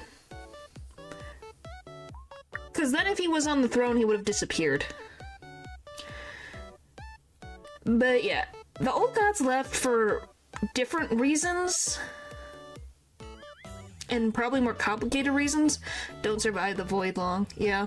So the throne was made by the old gods. It was made by humans. It's kind of a weird thing. The Mahabharata was made by humans to connect with the old gods. And I think somehow the old gods interacting with Mahabharata changed the throne to connect to the void. Because the void is the birthplace of the old gods. And where the new gods can meet themselves to become new gods. So I think because the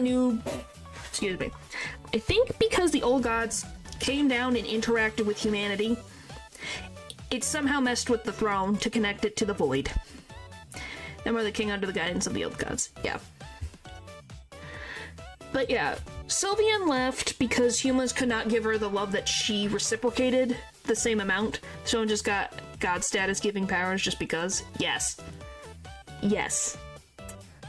I think that's why we don't really know. If we knew more about the god of the king of Mahabre, maybe that's why it became the way it did. I follow. So yeah. But yeah, Sylvian left because she was not happy with not receiving the same amount of love she put into humans. Grogoroth was upset about how torture and death was being twisted by humanity, but also left with his wife because he wanted to be a supportive husband. Venushka is going to be with their parents because, yeah, and also probably was not happy with how humans treated nature. It gives superpowers, but also binds their users, keeping them from enlightenment or ascension. Yep. Rur just didn't like humans messing with divinity, and didn't think they were worth the time. Because Rur doesn't think of humans, as creation, as the old gods' creations to look over and nurture. They're toys to be played with and to laugh at. So when the toys tried to become the same level as the one playing with them, he don't become very happy with that mindset. The guy being a good husband is the weirdest part of the lore. Yes, it is. But it makes sense. You know? And then the depths, we don't really know why, but maybe because the god of the depths has not as much of a strong connection as it does the other older gods, so that's why it stayed on Earth. And that's really, yeah, that's all the old gods that we currently know. There's a lot of them that we don't know about, but those are the ones that we know of for a fact. Let's see, what does becoming a new god entail? Just powers and immortality? Do you physically stay the same? How do the new gods get their messed up physical forms? Yes, there are more. Let's see, that's main characters. If I go up, this is how many old gods there are. The dial of the clock is all the different sigils. Or, excuse me, right here. These are the old gods, excuse me, not the outside. I don't know what the outside is. These are all the old gods. And ascended gods, kind of. It's a weird process. You have Gilbert, aka the Sulphur God. You have Rur, you have Sylvian, you have Grogoroth, you have... Please remind me, which one is... This is Venushka, I think, and this is Rur. So we have 1, 2, 3, 4 gods we don't know about. Yeah, so 10 that we know of. And there's 4 that we don't know the name of. At all. Why is the Sulphur God up there when he's an Ascended God? Don't know. And I'm not gonna try to find out right now. That's gonna hurt me brain. The R is the God of the Depths, is it? Okay, so that's the God of the Depths. So who am I... What did I say? Huh. Then remind me, please enlighten me. So the R is the God of the Depths. So is this Rur's then? I swear Rur was an R. Because then this must be... One of them's Venushka. No, this is Rur. Rur's the 3 circles. This is Venushka. Excuse me. Excuse me. Yeah, so I did have it right. So this is the Depths. This is Venushka. This is Grogoroth. This is Sylvian. This is Rur. I guess this would be Ulmer, technically. So Ulmer, Gilbert, slash the sulfur god. So we're missing 3 that we don't know the name of. Where's the 3 circles? So yeah, 3. We don't know who this one is, this one, or this one. Because eventually this one becomes M's. And I don't know about the others, if those change. Because they change depending on who becomes a new god. Or, excuse me, an ascended god. I gotta be careful how I word things. Keep going with the questions, please. Yep, anyway. Sorry, that was the point. So what does becoming a new god entail? You sit on the throne, you survive the void, and you meet your other self. Once again, I'm going to use Ragnvaldr as an example. He's a hunter. He's someone who has lost his family to violence. So his new god counterpart is a god that relates to hunting and the nature. When you become a new god, you lose your humanity. You become different. You cannot become an ascended god because you have become not human anymore. You're not human anymore. Somehow becoming a new god gets rid of your humanity. So you're forever in a purgatory status where you cannot change anything. But yeah, they get powers related to whatever is related to their personality and life that they lived as a mortal. So for Ragnvaldr, there'd probably be strength because he hunted. Relation to nature. Because his new god counterpart has like a bear pelt on his head, so I would assume that he kind of connects to a bear. Or related to animals in general. And you do not physically stay you kind of stay the same. But Shambara changed a lot. I think you physically, as in, like, you were human, you were buff, you will stay the same when you become a new god.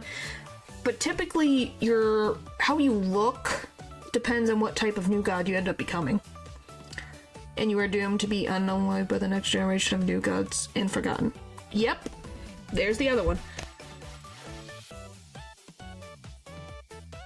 Their messed up physical forms is them completely tapping into their power that they were given from the throne to become new gods.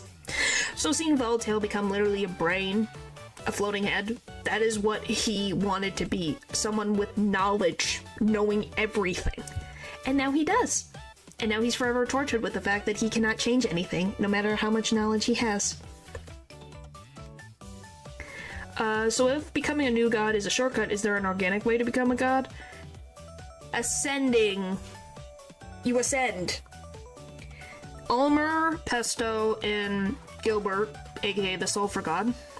Oh, and Pesto, aka the God of Fear and Hunger. They are the only known ones that are... Well, there's technically another one, but we're not going to worry about her until next time. How do you ascend? You, aka, I'm putting this in quotation marks, kill an old god. And what do I mean, kill an old god, when you can't kill a concept? You kind of don't. You absorb an old god. You absorb the power of an old god, and you take their place. So those symbols I showed are probably, all of them are probably not the same ones that existed when they first came out of the green hue.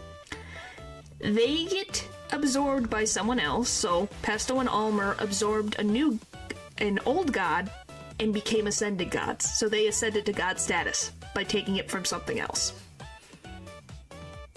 So yeah. What does becoming concept as an ascended god means? You take the role of the god that and by doing that you get to influence the world, actually. Yes. Pesto becoming the god of fear and hunger influenced humanity to move into the next generation and evolve. They were stuck in a constant state of never moving forward. Once Pesto took control, humanity was able to evolve and progress to a modern sense. You were somewhat vulnerable, and there's also most certainly a realm behind the green. Yeah, probably. I would not be surprised. That's probably where the old gods went. You no longer have a physical form, but do you have power still? Are you even conscious even? Yes, Pesto gave humanity trains. Yes, she was able to push people to be able to innovate, make things happen. So yes, technically Pesto is the credit for why humans were able to make trains.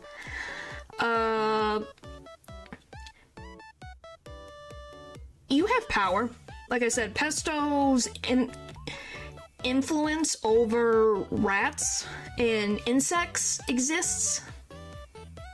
So she controls the underdogs, I guess, of the earth and living beings. So yeah, she affects a lot of things. And what happens to your human form is similar to Almer. That human form gets left behind, so you shed the skin of your humanity to ascend.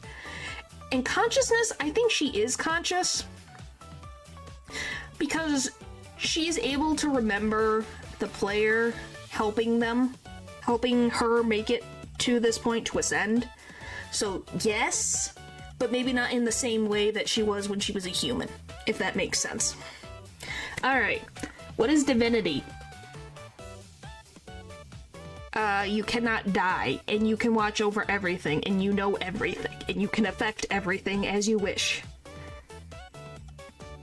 Is it the universe guiding things? Yes, pretty much invisible hands. In a way, yeah.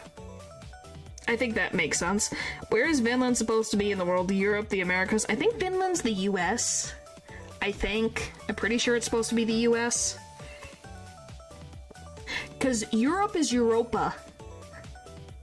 So take Europe, but put an A instead of an E. Europa is supposed to be Europe. And I think Vinland is the US.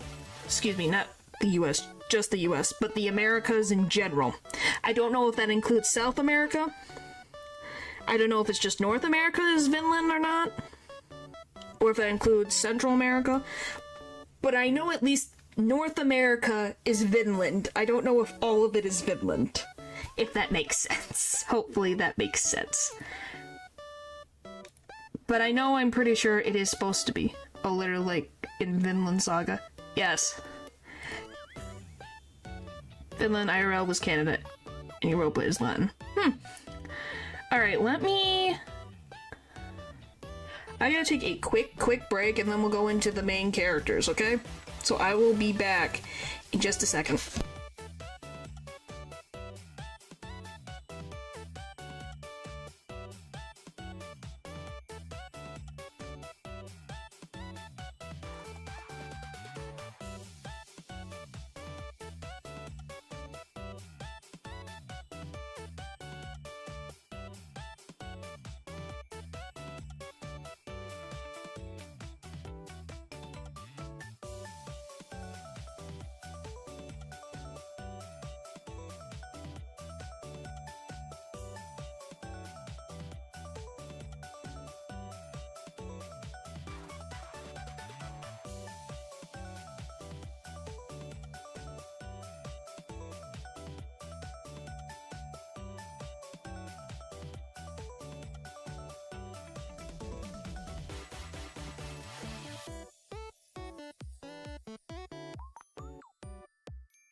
Okay, I'm back. Whew.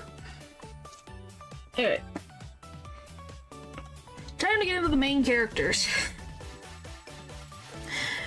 Oh boy. Obviously, we'll be able to move into other thing, like, we'll be able to speed this up soon. Why? For the simple reasons that once we get into the endings, it's a little... Okay. Alright, the main characters. First is Darcy. She is the knight. And she is Lagarde's right-hand man in the Knights of the Midnight Sun.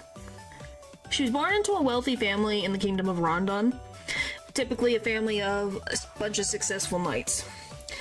She excelled in squire training and officially became one of the top of her class when becoming a knight.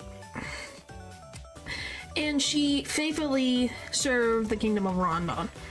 But as she grew older, she started seeing Rondon in a different light, so her complete allegiance and faith to this kingdom started to wane. So, why was this? Why did her faith suddenly change? Well, she didn't like how the knights of Rondon would go into wars and fight battles and defend the kingdom, but all of their rewards would be given to the nobility. Nothing of the knights, nothing of the common people. And the common people, even in times of victory and happiness, still struggled to feed themselves and their loved ones. And when she talked to her family about leaving the Rondon Knights, they forbid her not to leave and ordered her to stay in the Holy Knights to not give her family shame. But she decides to do what's good for herself, and she cut ties with her family and leaves the Knights of Rondon to find a different purpose in life.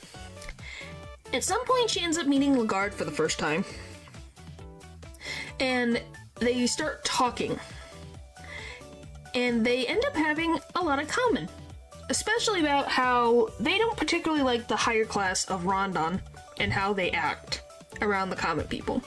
So she decides to join Lagarde's military group to help make a change for the better. Well, technically, it did change for the better for Lagarde, not for the Oldegardian tribe, you know? Ahem. So, the mercenary group really skyrocketed in popularity.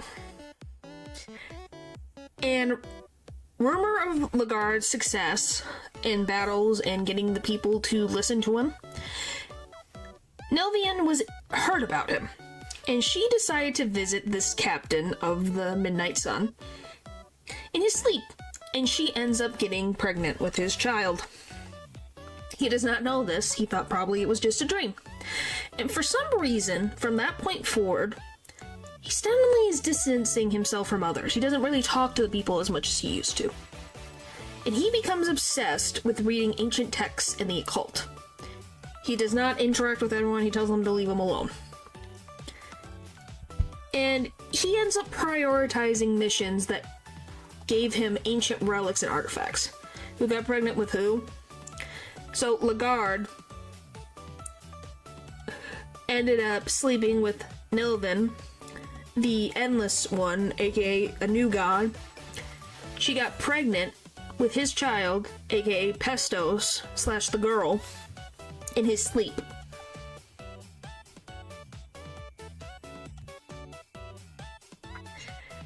Yeah, she literally slept with a man in his sleep. In his dreams, literally. So, on one mission, Lagarde decides to lead his group to the capital of Oldegard. We are in Darcy's backstory. This is Darcy's backstory. It just connects to Lagarde's a lot. So, once they make it to Oldegard, Lagarde just goes completely Friday the 13th crazy. He kills everybody. Women, children, the elderly, everyone in sight. And gets the Cube of the Depths. and he's smiling. He's found what he was looking for. But the kingdom of Rondon soon hears of what happened there. And he gets seen as a threat. So, Rondon is able to successfully capture Lagarde, and they send him to the Dungeon of Fear and Hunger. Darcy, scared about her captain's fate because she has feelings for him. Whether that is admiration or love, that depends on you. And so she left the mercenary group to head to the dungeon to save Lagarde. Now we get into Ragnvaldr. So Ragnvaldr, he's the Outlander. He was born and raised in Oldgard, and he went on an expedition with his tribe, and he was on that exact expedition where they found the cube in Vinland. And he was one of the people who was very much not wanting to take the cube, but he was outnumbered by the rest of them, so they took the cube with him. He actually has a family. He has a wife named Hildi and a son named Borjor. So after this long trip of trying to get food and things and was successful, the group headed back. But on the way, they had a lot of bad luck. So he gets seen as a threat because he got the cube, or because he went on the Sand People type beat. He was considered a threat because he literally massacred an entire... He got rid of an entire tribe of people just for a cube.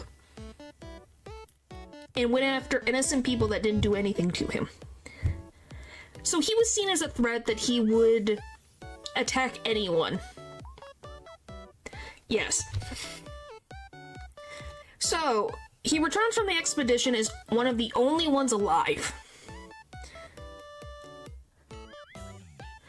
Oh, excuse me. He went back, and they have food and everything, and the cube's brought back.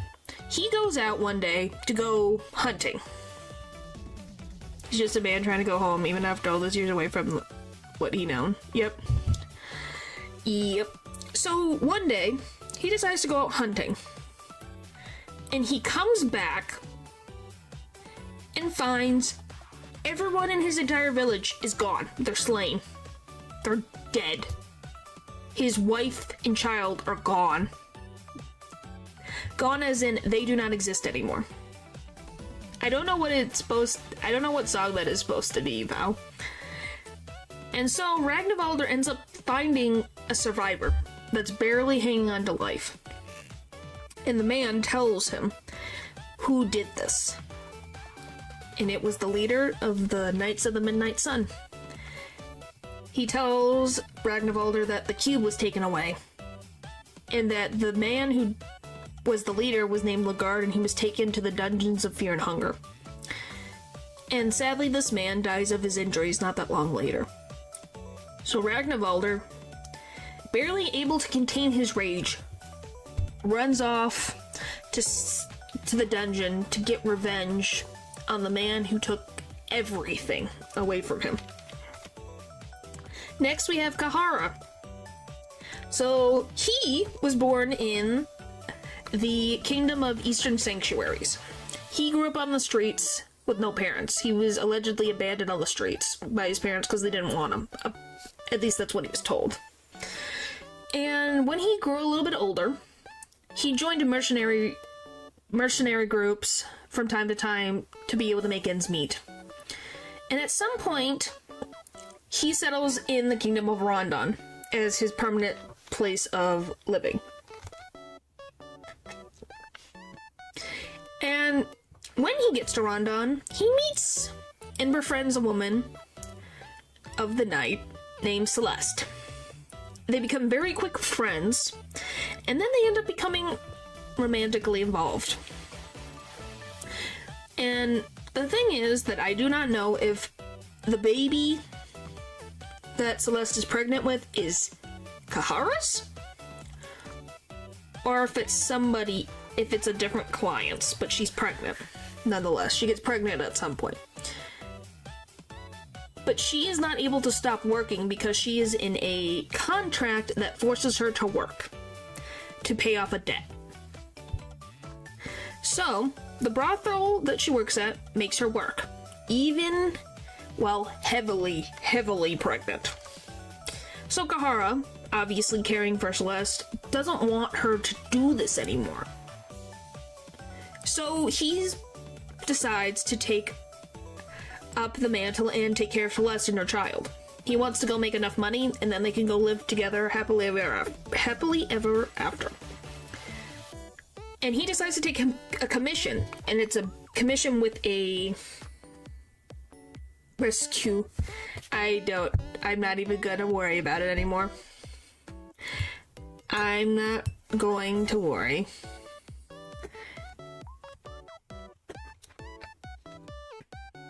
Is that even? Whatever.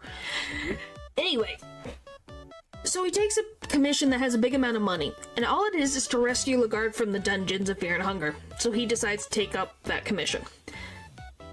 And that money will be able to free Celeste of her debt, and them to be able to have a happy life together.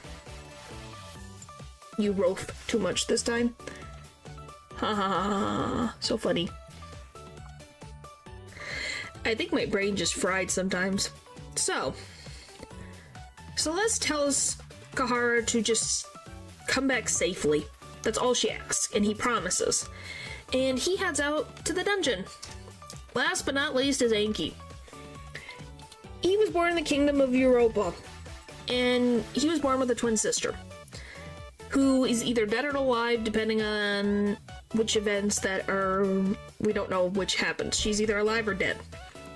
He has a very fragile body, and I mean fragile. He cannot do regular hand-to-hand combat, I will tell you that now. And he was raised in a particular group that worshipped the old gods. When him and his sister came of age, they were pitted against each other in an arena. Only one could live.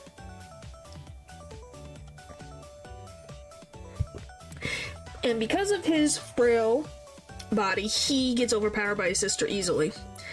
But his sister decides to spare his life. Yeah, that doesn't surprise me, but I'm still saying that he is a skeleton. That does not surprise me. But yeah, she allows him to live. But the High Dark Priests, don't like that. So they decide to throw him in a well to hopefully die. But he does not die. He's able to communicate with the insects. They're able to help him escape the well. And before he leaves, he steals books and random objects from the monastery that he lived at to hopefully make enough money to feed himself. He's less than a skeleton, since the Skelly Boys can equip more armor than him. Yeah, that is true. Oh my goodness. Let's see. There we go. So after he grabs a bunch of stuff, he heads out with his insects to research how to become a dark priest all on his own, because he doesn't need the monastery to tell him what to do. And after a bunch of hard work and years, he's able to be acknowledged by the top scholars of his time for his beautiful research. His research papers are considered top class. And because he gets awarded this privilege to be his top scholar, he gets access to the great libraries of Rondon, which get restricted to only high scholars and the royalty. So while he's researching in the library, he hears something. He hears about this alleged man who matches a prophecy that's gonna unite all the kingdoms together. It is supposed to bring a new era for mankind. But Anki's like, this random man who's just going around as a mercenary, he's gonna change the era? No, I don't believe that. And if it is, I need to see this for myself. So he decides that he's gonna go to the dungeon where this man is allegedly locked up. because he wants to see, can this man named Lagarde actually change the world?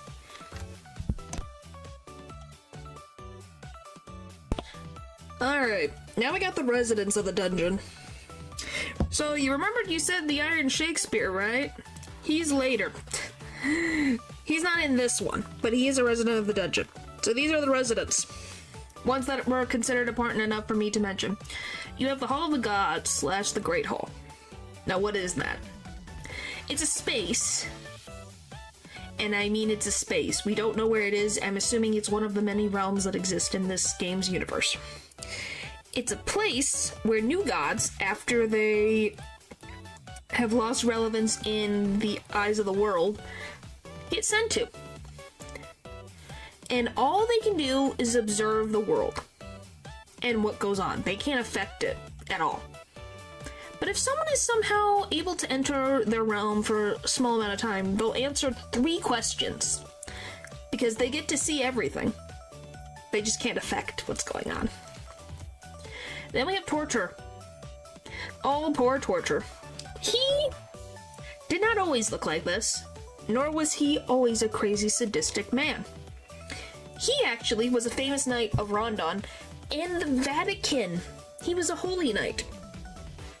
He was captured and tortured by the Eastern Sanctuaries when he was on a crusade for the Vatican. Most people thought he died as a prisoner in the Eastern Sanctuaries. But 5 years later, after a winning battle of Rondon against the Eastern Sanctuaries, he's found in the Eastern Dungeon, alive. But he's completely unrecognizable to how he was 5 years ago. He now revels in torturing people in pain. Yes, quote-unquote, alive.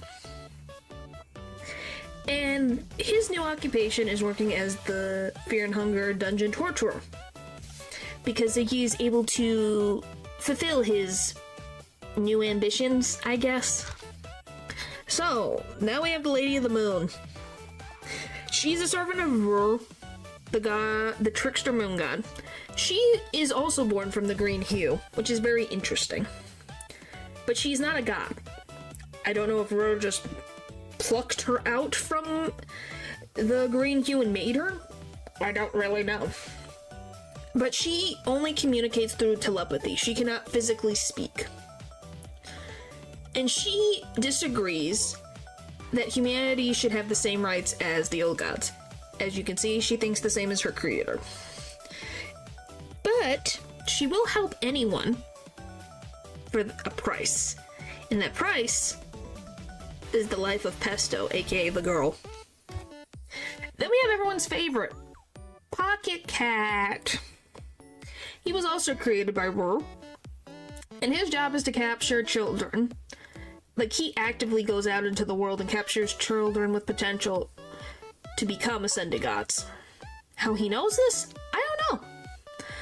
But he was used in a bunch of fairy tales. So people just think, oh, he's a little tale of nightmares like the boogeyman to make children be nice.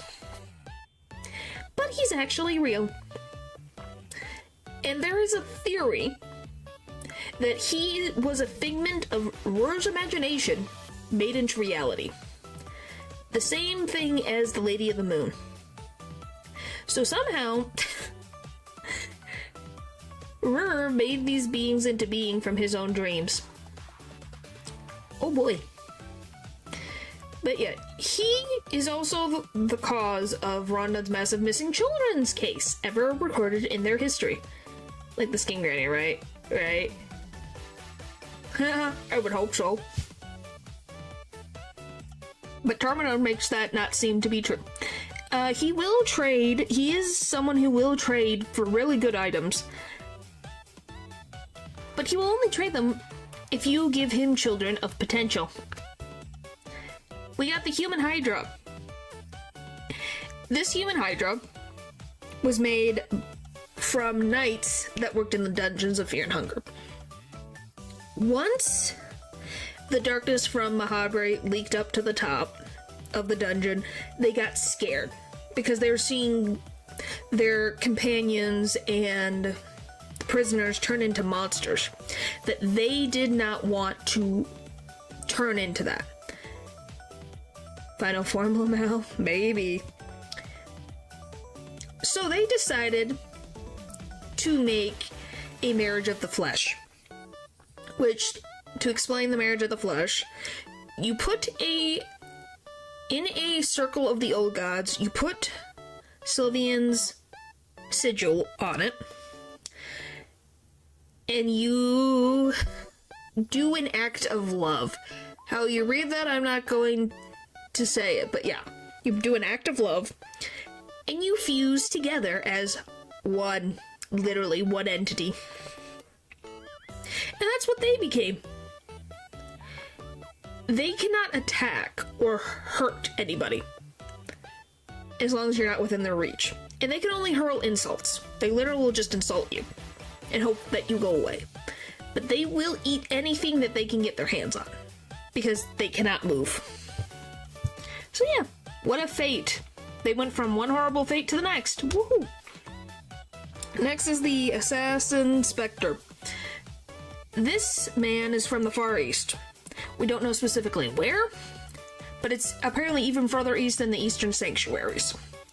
And he was actually human that came to the dungeon to help contain the darkness, so I assume that he was commissioned by the Kingdom of Rondon to contain it. But he died at some point in the process. Free mind or health heal if you have a stone or wall of rats. Ring of rats. Yep. Alright. But yeah, he died at some point during his journey into trying to contain the darkness. But for some reason, his sword, which is in his hand right now, is not affected by the old god's power. It has never been tainted by it.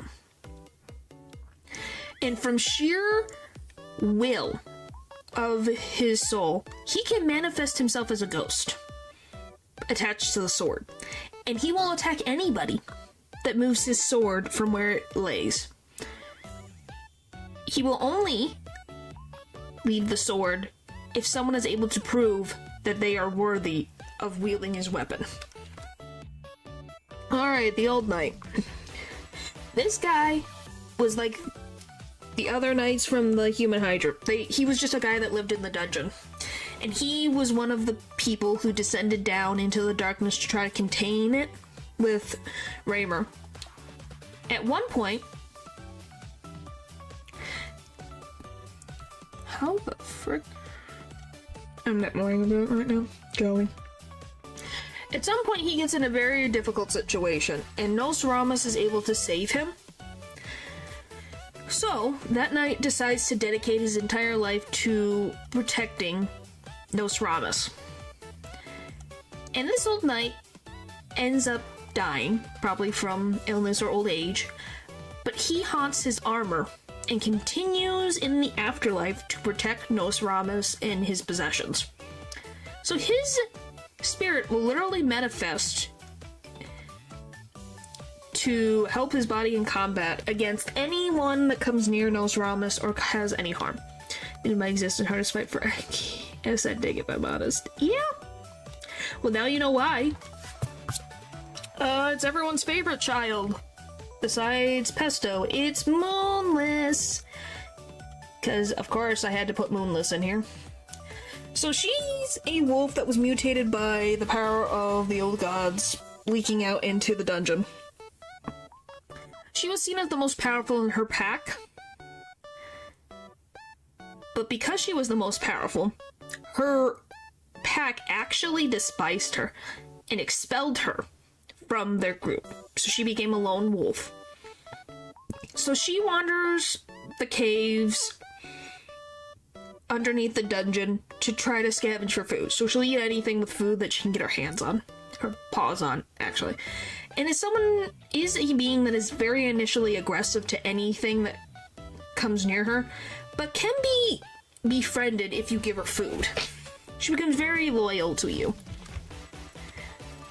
Alright. Now we get down to the ending A. Let me see, is there any questions? Because then I'll keep this up.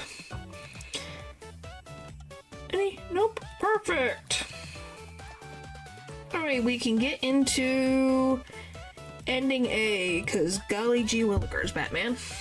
We got so many endings to go through. Time for a... what is it? Speed round? So, ending A. Ragnvalder. I used Ragnvalder for this one. Yes, I flipped a coin. So, any of the heroes can be used in any of these endings. I just randomly flipped a coin for all of them, and this is how they ended up being. So yeah, Ragnvalder's this first one. So, Ragnvalder runs in front of the dungeon. He ends up finding Pesto inside of a cage. And he finds a key on top of Reamer's desk to open up. Welcome back, Natural. Finds a key on top of the desk and releases her. They head to the courtyard, or the outside as they call it, of the dungeon on the inside. The meeting was a pain. Well, usually meetings are a pain. They go into the courtyard, and he finds a little small dagger that he gives to Pesto to defend herself.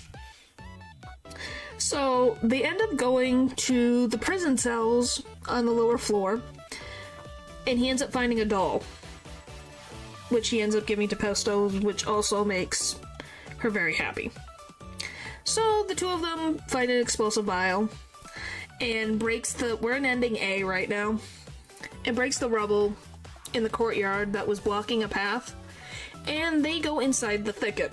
He ends up slaying the purple heart above me, the first one, and he jumps all the way down till he gets to the catacombs to find Lugard.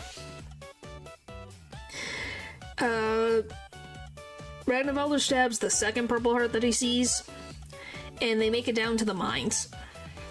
They decide to talk with the cave dweller merchant to get some supplies, and then they grab the cube. And obviously they get chased out of the village. And they use the cube to enter into Mahabre. So, they make it to the Golden Temple, which is the main... it's the castle, pretty much, of Mahabre. And they destroy the last purple heart. It's almost like it's canon. Nope. It's not.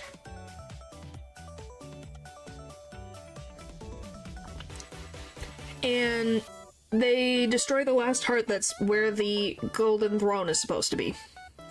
And a loud groan is heard all the way through the dungeon.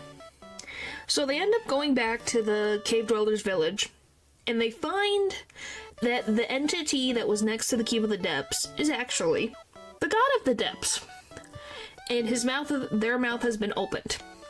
And so they enter inside and end up finding a goblet. No, it is not.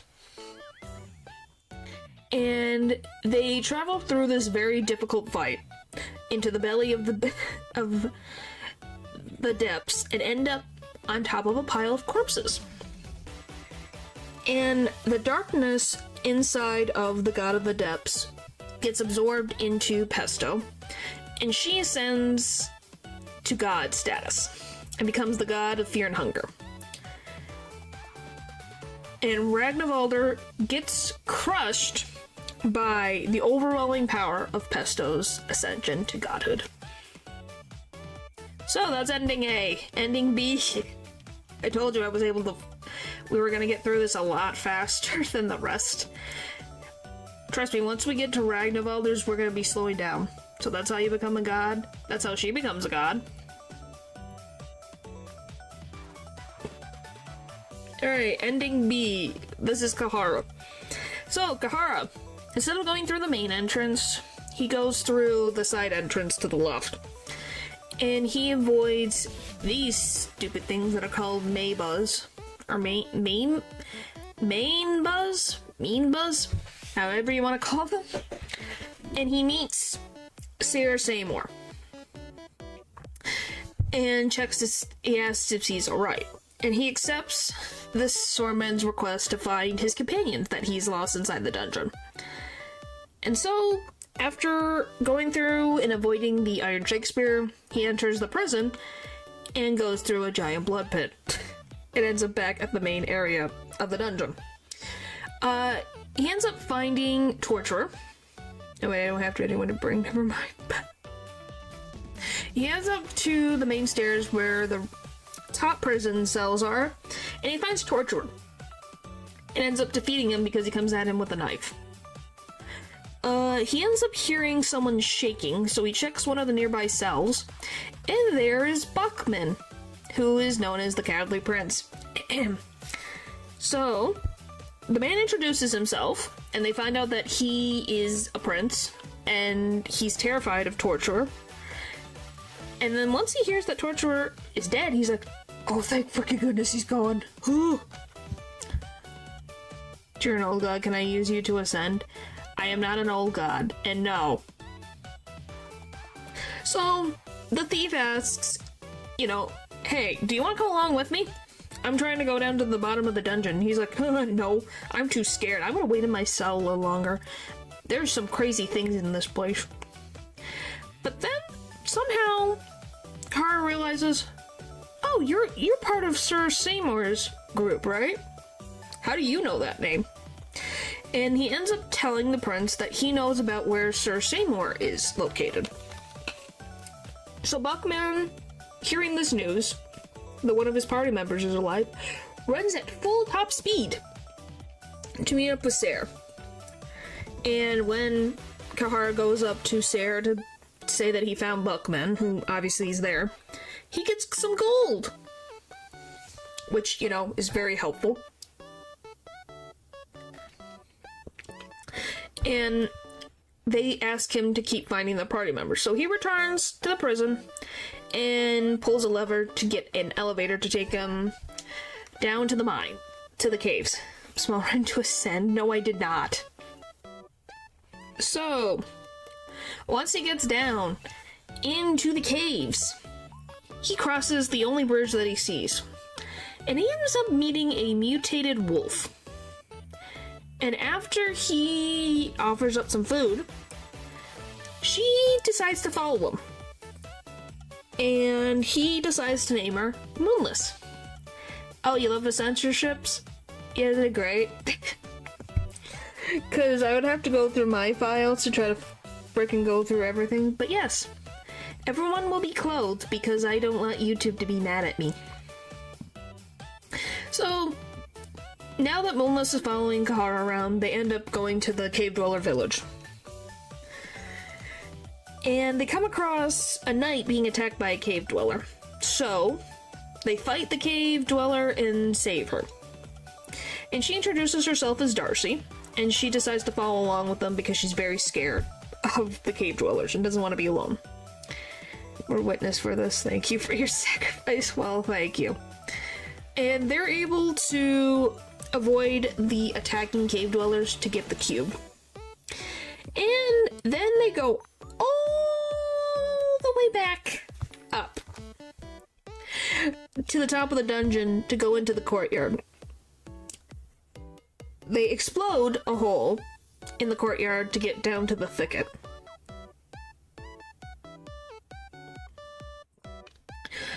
And they find a purple heart and they decide to slay it. And then they find a purple heart once they make it to the bottom of the catacombs. And they destroy that one too. And then they make it to Mahabre with the cube. So, they find a woman named Jeanne being dragged away by the Lord of the Flies. And they decide to help her. They defeat the Lord of the Flies, the very smelly entity, and bring her back up to Sir Sayre because she recognizes she fits the description of one of the companions that was asked about. So once they take her up back there, they're able to patch her up, and they're so happy to see that Jeanne is actually safe. Now they're just missing one more member of their party. And they say that it was their leader, named Cyril. So they give him more gold and beg Kahara to give them find their last companion. So, Kahara and his party goes all the way back down to Mahabrai, and they end up facing a knight that matches this man named Cyril's description. They try to talk to him, but he does not respond. He just tries to attack. So, they decide to use a potion of enlightenment, and he regains his sanity. And he realizes, oh, where am I? What's going on? And once Kahara brings up that Buckman and the rest of them are all safe, he thanks Kahara for his help for bringing back his sanity and goes up to meet with his party members. So, Kahara and his party searches through a bunch of shelves to find an empty scroll. And they gain the key to go into the castle. And so they make it to the throne room and slice the last purple heart. They hear a groan throughout the entire dungeon and make their way back to the cave dweller's village to enter into the god of the depth's mouth. And once they get inside, they can never leave. So, Kahara and company make it all the way to the pile of corpses, because I guess the god of the depths eats human bodies, I guess. And some traces of Gorgoroth appears before them. And they have their mind put on the line in this battle. So, after they do a very well done fight, they impress Gorgoroth. And so, he asks Kahara questions about why are you in this place? You weren't sent here. Why are you here? And after questions are asked and answered, they are shown the truth.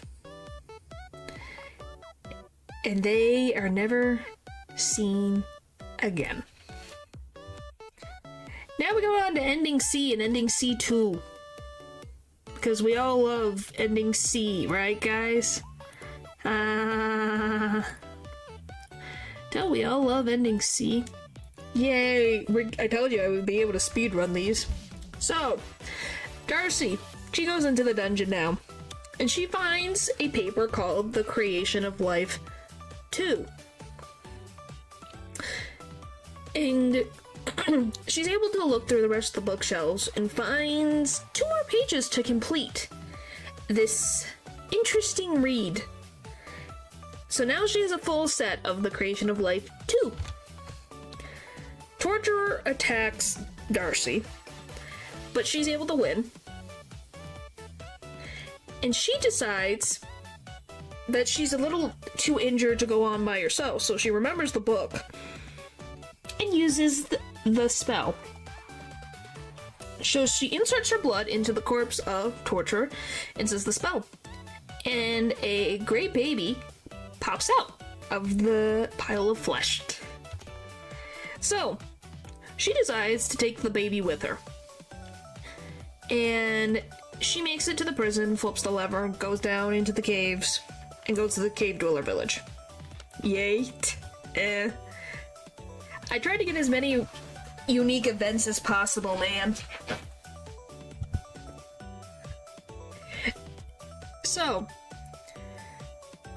they end up going to the cave dweller village, but everyone has been massacred except for 2 entities that look like guards. Was messed up for loving the guard anyway, suits her. I guess.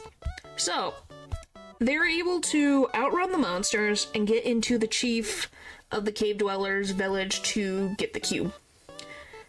All of a sudden, the baby leaps out of Darcy's hands and grows into the size of a child. And we don't ask questions. And they head down to the catacombs. She finds Lagarde alive, but very injured. And when she's like, Lagarde, it's me, I made it, he doesn't recognize her. He has amnesia. Allegedly. So she bandages up his wounds and is lending him her shoulder to walk on. And they go to head to the exit when Lagarde stops and stares into the darkness. And he says to her, I feel like I'm being drawn to the darkness. I need to go this way. I need to know what's going on. So, Darcy decides, well, she apparently loves him, so she's gonna listen to him. So, they head to Mahabrai, and they enter into this worn-down city, and they find a machine. And she decides to put the cube inside of this machine, which takes them to Mahabrai in its heyday. They try to go into this golden door of the center of the city, but it's locked. And a nearby golem tells them how to open the door. They need to acquire 3 new god souls to enter in, or he won't let them pass. So they head to the city library. They solve the puzzle. They outrun mannequins and baby embryos and enter into a secret door. Oh, that's swelling. They see a man jump from one of the bookshelves, and they end up getting into combat with Voltail, a new god / the floating head, and they're able to win and get their first soul stone of a new god. So, they head to another part of the city, into the present, because they've looked all over and they cannot find another new god. So they decide to go into the present to see if there's any clues. Darcy throws us a stone, and it falls into this ravine, and it hits something nearby. So, against her better judgment, she jumps into the frickin' off the ledge, and makes it onto a hidden ledge. So then, Lagarde follows after her, and so does the demon child. And they end up finding an old laboratory with frozen husks. So, they find this machine around the husk, and Darcy decides, the thing says just to put my finger in. She does. And blood is taken from her, and a husk that is identical to her appears and just starts wandering around and following her. They decide to leave this laboratory and end up in the Temple of Torment. But there's no one around, so they decide, okay, let's go back into the past. Maybe that will change things. So they do. And Chambara, the tormented one, appears! Great! Problem. He's coming at them at a very fast speed. So they run away. Until they find this mechanism that needs to have a sacrifice. Because something needs to bleed out. Guess who comes walking up? Oh look! It's the husk we made in the present that's somehow in the past. So they chain the husk up and it bleeds out. They go to leave the temple when Chambara appears from the pool of blood and fights them. They get the second soul stone, and they end up going to a tall tower. And they decide to take turns resting. So, Darcy takes her shift to sleep, and they end up seeing a vision of what Lagarde did to the village in Oldegard. And she enters into the house and finds an old woman this directly speaks to Darcy and transforms it to this beautiful thing. Not scary at all, and fights them in her dream. Once that old woman disappears, Melvin shows herself. She asks Darcy to take her daughter to the depths, and Darcy agrees and ends up with the third soul stone. And with now 3 in hand, they go to fight the golem in the present day. And they're able to win, and they get the key to the golden door and enter to fight one more new god. So they avoid all the fire traps that I guess frickin' Francois decided to make. And they make it to the throne room. Francois, being someone of power, doesn't like people trying to take his power. So he fights them on sight. They're able to cut off his head and win. And while they're not looking, Lagarde sneaks his way onto the golden throne and disappears. So Darcy, worried about Lagarde, jumps onto the throne and ends up in the void. And the two of them end up crossing over a hue of green, and they end up getting attacked by the traces of Sylvian. They're able to push back this traces and find Lagarde alive, but he's different. He's now transformed into a new god. And he talks about how he now can bring in a new age to humanity. And he wants Darcy to join him, under him, as a follower into his new age. So, depending on the choice that they make, Darcy surrenders to Lagarde's will or not. So if she surrenders, everyone is able to escape the dungeon. Hooray! Except for they're with PTSD from their adventure. Oh no. And they hear about Lagarde successfully unifying the Western world, like what was in the prophecy. So he fulfilled his prophecy. And he helped humanity move past the old gods. But how is he moving them past gods if he himself now is not human? And then choice 2. She decides to not bend the knee, so Lagarde attacks her for being in the way. They win, and he bleeds out and disappears. Darcy and the others wake up outside the dungeon, not remembering how they got there. And she's able to live a normal life, but is still haunted by the horrors that happened inside the dungeon. Okay, ending D. We're almost to the S endings where we get more descriptive. Woohoo! My favorite part.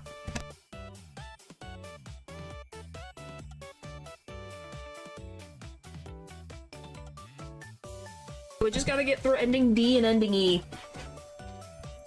We're almost there. We're almost there. You got this. Keep going. Thank you. But yeah, we're almost there. It's just a matter of getting through these. You're on a roll. Thank you. Once we get through those 2 endings, then we'll get into the S endings, which are a little more fun. Alright. Let me just drink some water.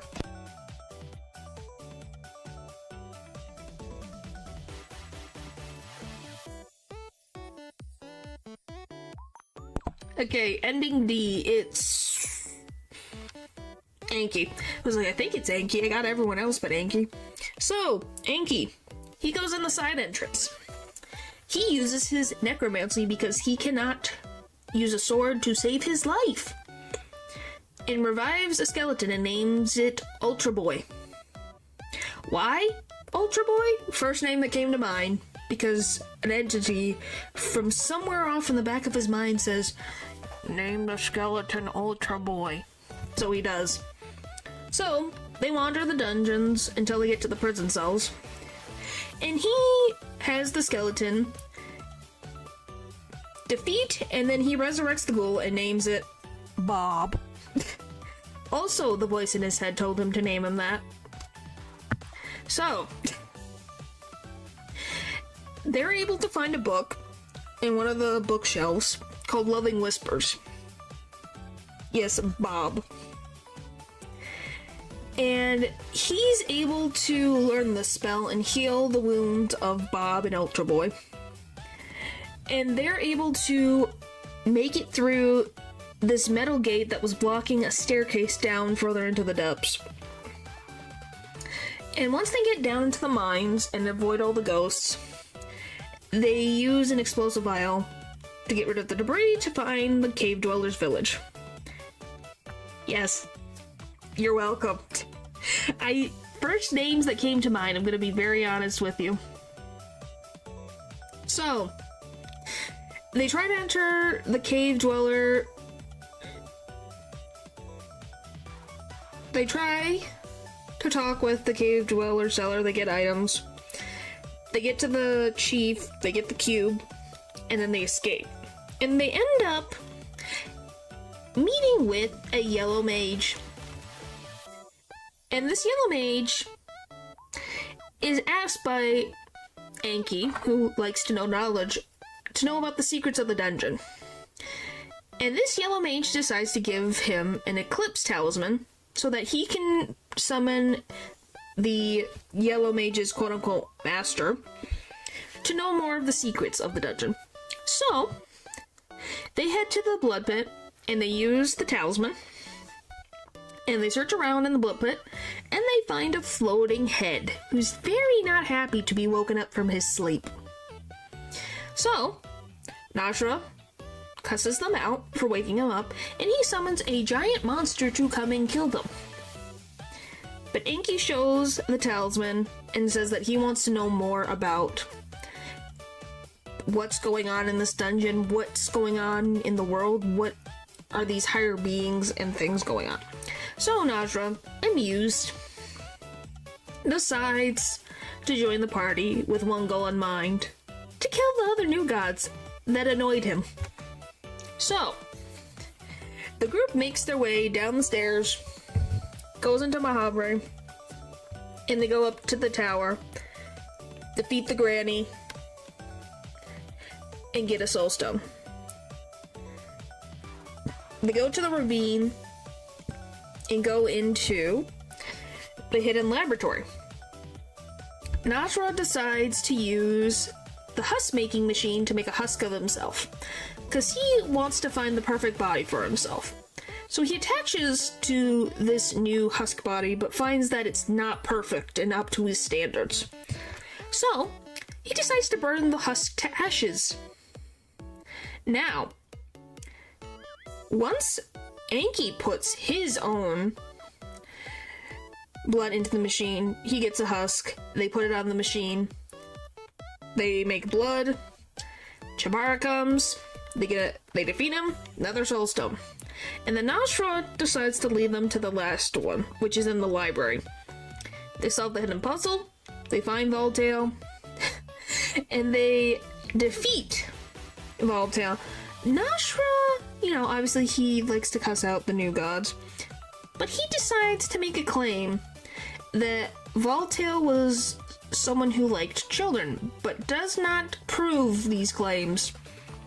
So that's just left in the open. And now, they head to the Golden Temple. After they defeat the Golem, they change time, defeat Francois, and Anki sits on the throne. Now, Anki is now in the void. Oh, the embryos. Ugh. Yeah, I don't want to think about that. No, thank you. So, we're now in the void. Anki is searching around for his party members. He finds them hidden in random parts of this land, and they end up finding the traces of Sylvian. They fight her, and then they find an entity that looks just like Anki on top of a hill. Connect the dots. Why did my brain have to connect the dots? You figured that out? Oh my gosh. Here's the thing, we don't know if it's true, because Najra says a bunch of random bullcrap sometimes, so who knows if it's true or not. So, they make it to the top of the hill, and Enki is staring at himself, but in his new god form. This Enki talks to him. Okay, how about this? The new god talks to Enki and asks him what type of god he wants to be. And he decides that what he decides to be and accepts the deal. So now Enki transforms into the new god. And he brings forth a new reign for humanity. Ending E. So, Ragnvaldr, he's going in for round 2. He enters the dungeon. He makes a pet torturer and makes it to the prison cells. He opens up a cell and sees someone that actually is of sane mind. What he decides doesn't matter. Yeah, it does not. But he does have questions, you know. What do you want to be? Blah, blah, blah, blah, blah. All that stuff. Alright. He enters the dungeon. He finds Kahara actually being of sane mind. And he decides to have Kahara join him in his party as he descends into the dungeon.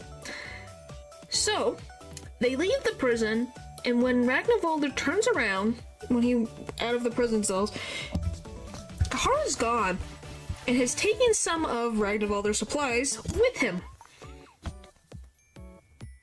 Known as the Man of Many Names. Yes. Yep.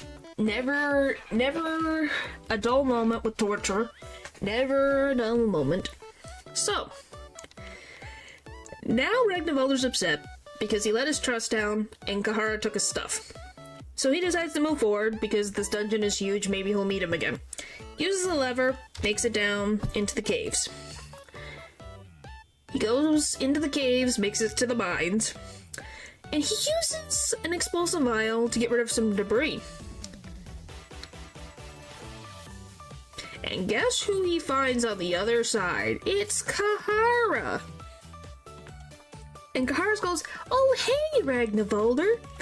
Funny seeing you here. Hey, you don't mind me joining your group again, right? You don't have any, underlying anger, right?" Does he feed Kahara rotten meat? No. So after a long silence, and I mean long silence, Ragnvaldr agrees to let Kahara join his party again. And they continue past the ghosts and make it into the catacombs. They end up getting attacked by an elite guard. They're able to win, but Kahara gets seriously injured in the fight. So, Ragnvaldr takes Kahara in his arms and goes to a side room not that far with a god circle. He reads a book left out that talks about a spell called the Marriage of the Flesh. So to save Kahara's life, he draws Sylvian's symbol on the ritual circle. And Ragnvaldr asks Kahara for permission. Palate, he doesn't eat such things. Asks Kahara for permission to save him, and so he consents. And the two perform an act. Moonless don't give a crap, though. Moonless is, Moonless only cares about food. I'm hearing he's about to eat.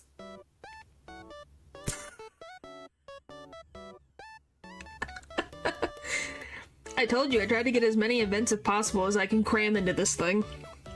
So they perform the act of love in the name of Sylvian, and they turn into the perfect marriage. So now, these two beings coexist into this being above me here, called the marriage. And then they head forward down back into the depths. So, the marriage finds where Lagard is down in the catacombs. And against Ragnvaldr's wishes, but he consents with his partner, he heals the knight, and they take Lagard up to the top of the dungeon to bring him back for the reward. Well, Lagarde asks to try to go down this hallway to where this thing is. But the marriage does not care. The Kahara part doesn't care. The Ragnvalda part would want him dead, so I guess Kahara wins in this instance. They take him up to the exit, alive! But once they make it out, Lagarde decides to finally say, enough! So the marriage puts him down, and he thanks them for their help. He really appreciates it. But he has some unfinished things left in the dungeon. So then he turns back towards the dungeon and heads back inside. The marriage heads back off into the unknown world, but they still dream of the dungeon, and it almost is like they never actually left. Ta-da! I got through all of them. See, I got through it. Hey, I had to talk about the frickin' marriage. If I didn't, that would be a freaking disgrace to Fear and Hunger. You know? Alright. On to Kahara S ending. The best ending. So, Kahara, determined to save Celeste, heads into the dungeons of Fear and Hunger. Go talk about it with the knight and the prince. No. That doesn't happen. What are you talking about? They're fine. And hey, it makes it easier than trying to just do Kahara and Ragnvalda for another time. So I'm like, oh, I can just use the marriage. That works. That's what I decided to do. So anyway, Kahara enters in to the dungeons to get the money for Celeste. He's able to outrun torturers, attacks, and the guards. He makes it down and makes it to the courtyard and uses the explosive vial to get into the thicket. And he jumps all the way down to the catacombs. And he makes it to Lagarde's cell, but Lagarde is already gone. He's succumbed to his wounds, and he won't be any help for Kahara. And he's angry because now he can't get the reward. Reformation Highway. He can't get the reward money that he needs for Celeste's freedom. So he goes back up to the top of the dungeon to try to think of another plan. And he ends up coming across this man named Isaiah. And Isaiah is like, hey, I have a deal. I have some treasure maps. If you give me some gold, I'll give them to you. So Kahara, desperate for a way to earn some money, takes the deal. And he takes the two maps, and he looks at one of them, and they both lead them down into the deepest, darkest part of the dungeon, which is to the City of the Gods. Yes, that is probably very accurate to Isaiah. So, he uses the cube that he found on his adventures to enter into the city. And he goes far into the city, well, the beginning of the city, and goes near the statue. And he follows these directions and digs up the first treasure, which is a bunch of gold and a spell for walking on water. He's like, I could probably sell it for something.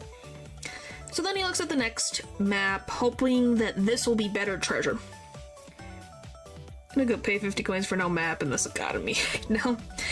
Well, hey, he's desperate, man. He hopes that these give him better freaking money. Because who knows how much Celeste's contract is. He needs a lot of money, man. So, he follows the map that takes him further into the city and near the Grand Library.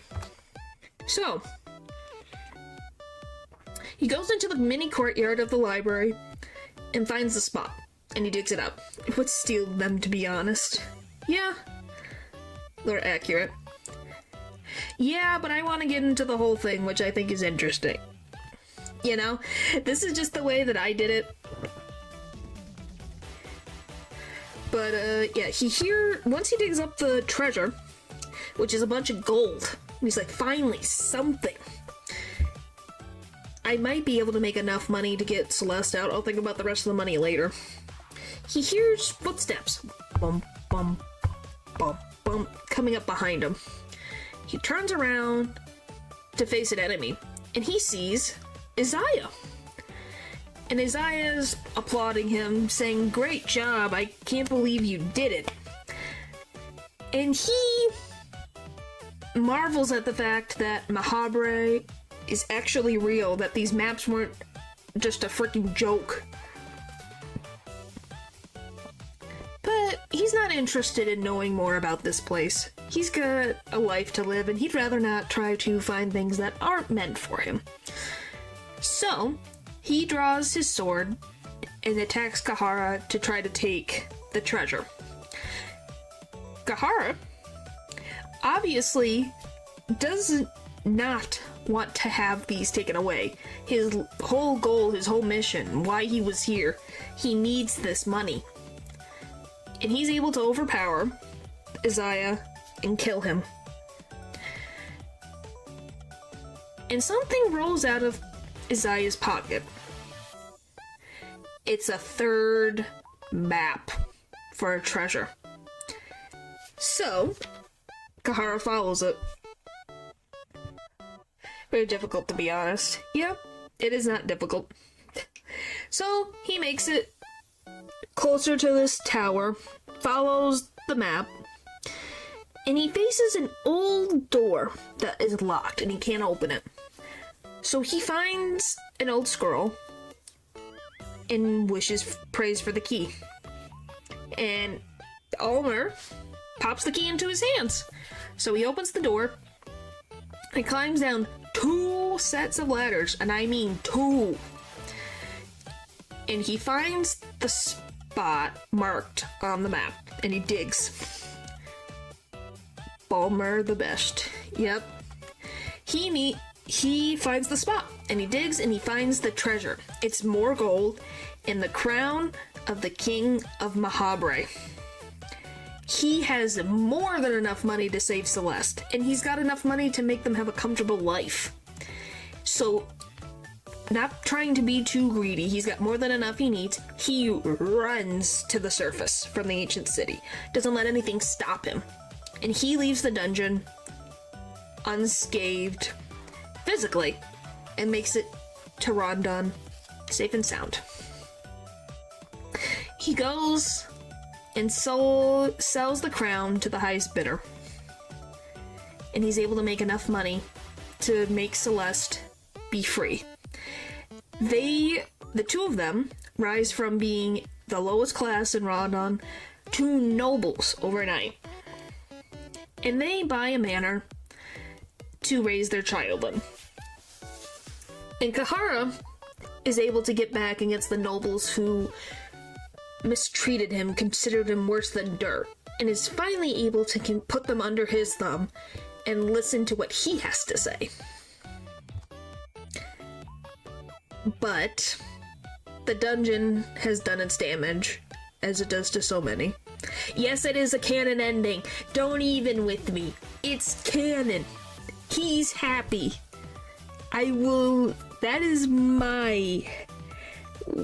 That's my belief, thank you very much. It is true. And I don't care how it defies logic. It's true. But he's not unscathed from the dungeon. He has nightmares every night of the dungeon coming to get him. He sleeps with a sword under his pillow, scared that the dungeon is gonna come for him. He doesn't know when, he doesn't know how, but he knows. Yes, I will fight for him to have a happy ending. I mean it. And one day, he believes that the dungeon will come to finish the job that it couldn't have done when he left. But the soul is still there. Yep, it's the best ending, and I don't care. Okay, Darcy I'm just double checking. I don't think there's questions. Good. So we got Darcy. Alright, Darcy. She rushes into the dungeon to go get Lagarde. And she makes it all the way down to the catacombs. But Lagarde is already succumbed to his wounds, and he can't be revived. And she grieves over his death. Did prove the girl could ascend alone. Yeah, she could. And she grieves for his death, and just cannot accept that all this work she did to come and get him back was for nothing. So she heads up the spiral staircase, goes to head to the staircase when she sees a light catch her eye in the distance, down this very dark hallway. She turns down the hallway and makes it to a golden door. She looks in her hand and sees that this cube looks very similar shape to this hole in the door. And she decides to put the cube into the door, and it opens. She walks forward, trying to figure out what was Lagarde looking for to die for this. So, she goes to the Grand Library to do some research. And one piece of paper from all of these collections catches her eye, and it's called Rebirth of the Beloved. Darcy reads it and is so happy because she can bring Lagarde back. There's some way to do it. Le Cube. Yeah, the Le Cube. She's able to bring him back. She needs to find more of these pages so she can find the full spell. So she tears the library apart to try to find the other pages. She's able to find another page, finally, when she checks the small laboratory connecting to the library, next to a bunch of animal cages with bones. Now she has 2 pages. Apparently there's a page 3.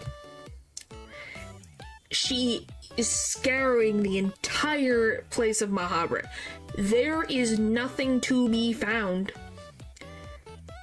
So she decides to look at a time machine and puts the cube in to go into the past. She realizes she's in Mahabharata in the past and everything is cleaner. Maybe the page is here. Maybe there's something, anything that can complete this spell. And she quickly returns into the library and sees a bunch of statues, not rusted anymore, and sees that they have to be in a certain pattern. So she solves this puzzle, and a secret door to the library opens. She walks in to this new part of the library, and she's able to find the last page that she needs of this spell. She reads it and comprehends everything about it, every single thing she needs. And she makes her way all the way back to Lagarde, and she holds him close. And she casts the spell. Lagarde springs up from her lap, and his body peels off its skin, and he proclaims himself a god. And ever since that moment, since they left the dungeons, Lagarde changed. He wasn't the same person he was before he entered the dungeon. He craved suffering and pain to anyone he met. But Darcy decided maybe this was for the best. His new behavior might be good for me. Maybe his altered state of mind will make him return her affections at last. And that's Darcy's. Now to Anki. So Anki, she's something. She's a something. I will say that. She's a something. I will not be able to describe anything. So we go to Anki. Anki enters into the side entrance of the dungeon, and he goes to the thickets, to the catacombs, and he goes into the cave dwellers' village. He avoids the mutant Moonless guards and gets the cube.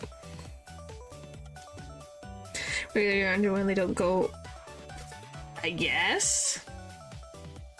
I'm more confused on the fact of, like, did she love him? Or did she just really admire him, I guess? So, Engi goes into Mahabre, just like the other two. And he decides to go asleep in the tower. In the past. That's obsessive love. I don't know, I'm just asking. Because I'm like, did she want a romantic relationship with him? At least the S ending assumes that to be true. I just didn't know if it was admiration. Maybe it was admiration turned love. Obsessive love. Probably. So he sleeps, and he defeats the Skin Granny, and he gets Novin's Soulstone. He goes to the Grand Library, and he goes and solves the secret library puzzle, and he finds a hidden room. He goes in and defeats Voltail and gets his Soulstone. But Enki, being a smart individual, wants to talk to another intellectual. And Voltail seems be a good one to talk to. So he goes to a time machine and puts it back into the present, and to ask about ascending.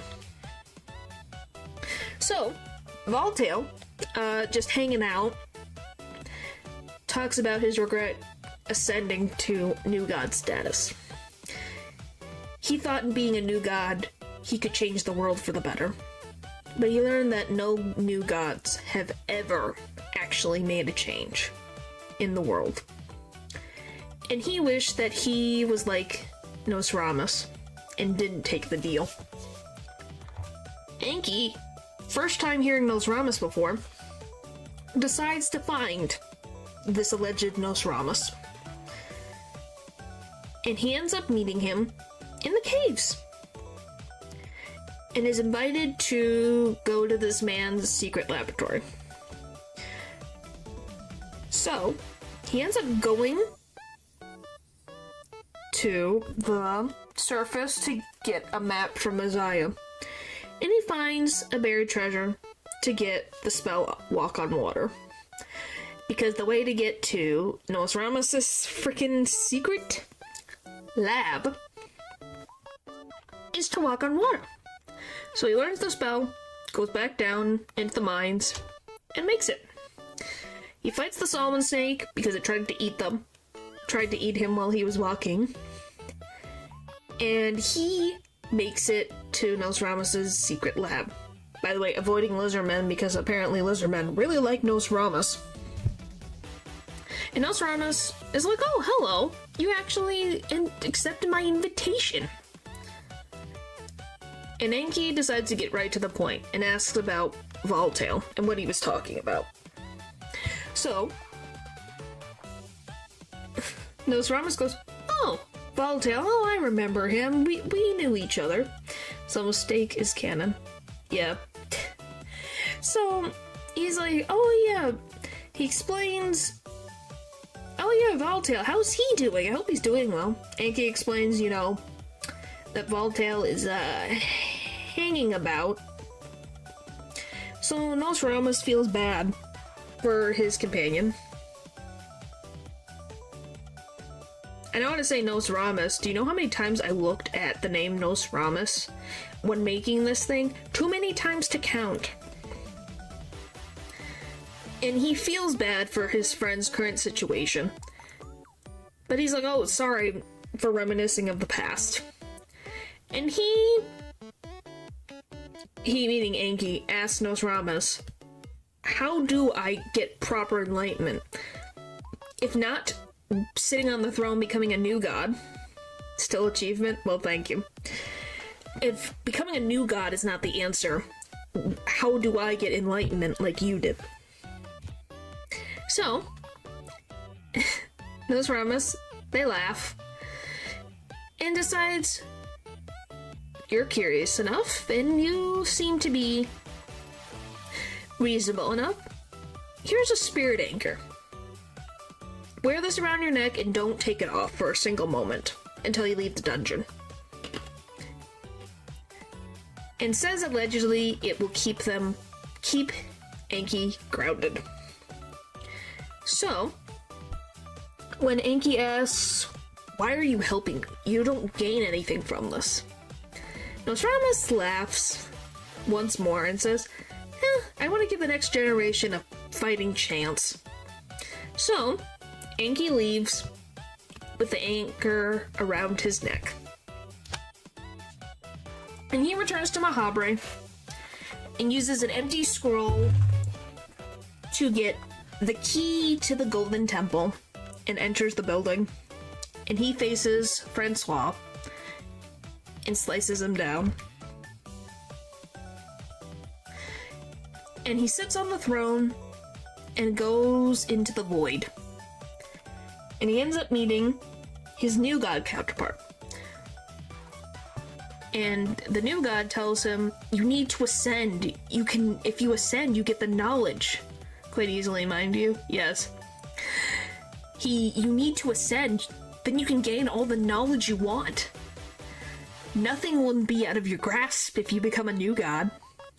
But Anki looks down at the spirit anchor and realizes, no. This is not the way to ascend to a higher enlightenment, and is able to safely return to Mahabre. Yes, this Anki skips Sylvian. So, once he returns from the void, he takes control of the Grand Library to research the truth of the world through the only way that he knows how to. Knowledge. He knows knowledge.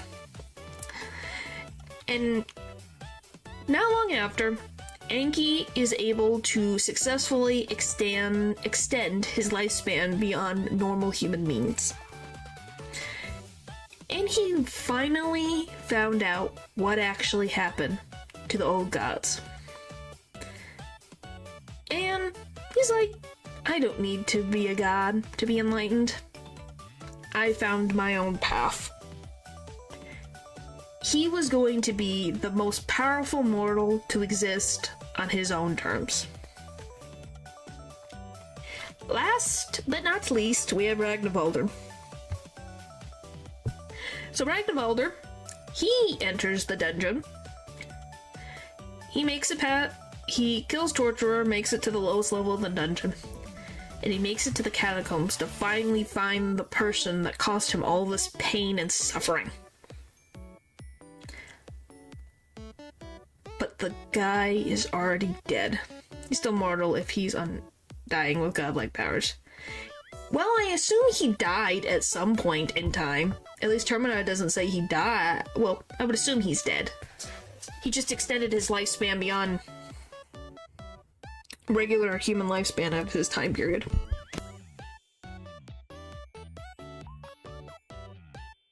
At least that's my assumption. If I'm wrong, whoopsie. Alright. So, he is happy that this man is not going to hurt anyone else. Assumed he lived virtually? Maybe. It's possible. He's happy that Lagarde can't hurt anyone else, but his anger will not relent. He needs to do something to stop this from happening again. So he heads down into the mines, goes to the cave dweller village, and he gets the cube back, because he wants to bring back what caused his tribe to be lost. Setting different fields on perpetual path to enlightenment. Maybe. Possible. He's still not satisfied. He got what he wanted. The man who did all this is dead. But now, he doesn't know what to do. So he decides, you know what? This place has caused enough darkness and pain. Why don't I get rid of it with my own hands? So he goes back to the side entrance and begins to cleanse the dungeon of darkness. So, how I decided to do this was to talk about the bosses themselves in two different categories that he fights. So the first boss is in the dungeon. Specifically, the dungeon part of Fear and Hunger, not Mahabre. That's the other half.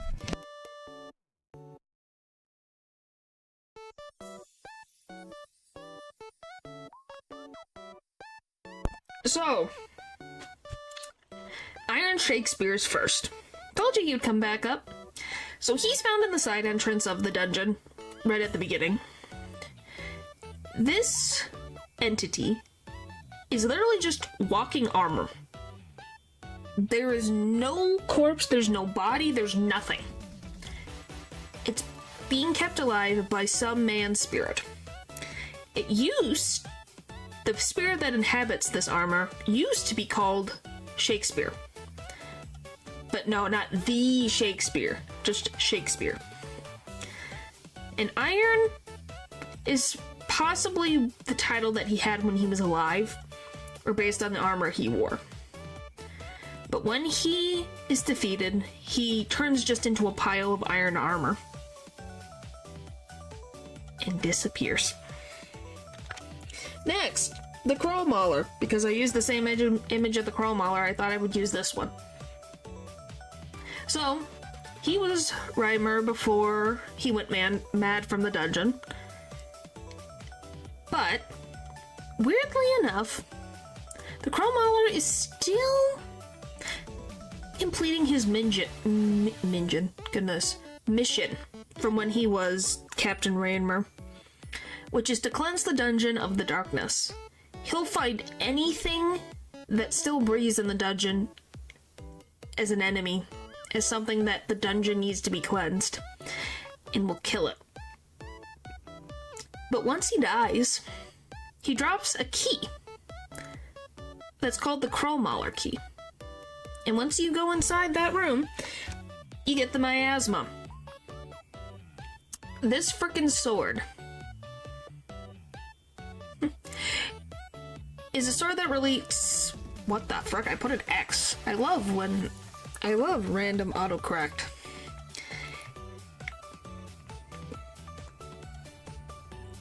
Probably hit the button above it. Anyway, so this sword is a special sword. Obviously, it's got an eyeball that moves. But it has toxic gases that it releases onto its user to drive it to kill anything in sight. It is able to do this manipulation of its user because it can use telepathy. And there is like legends and rumors about the sword being an entity of 6 men's souls combined together into the sword. And by the sword's own admission, it was created to cause chaos, pain, and misery. That's its goal, that's its meaning, that's its purpose.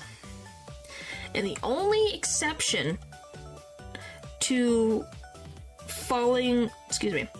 the only people that are exempted from this fate of killing everyone in sight until they decide to not exist anymore is someone having enough willpower to keep themselves sane by a talking sword. So you got the Salmon Snake. This little big guy lives in the dungeon's underground waterways. Specifically in the mines, but he can go anywhere where there's water in the dungeon. And this little guy decides to lure its prey by using a shiny object in the water, and then will pounce on its prey. Apparently, northern Oldegard tribes would craft runes with Salmon Snake soul essence to keep them from injuries in battle. And its meat is apparently considered a world delicacy, even while eaten raw. And weirdly enough, this creature likes to eat gnome eggs. Why? I don't know, but it really loves gnome eggs. So if you ever meet it, make sure you have a lot of gnome eggs to give it.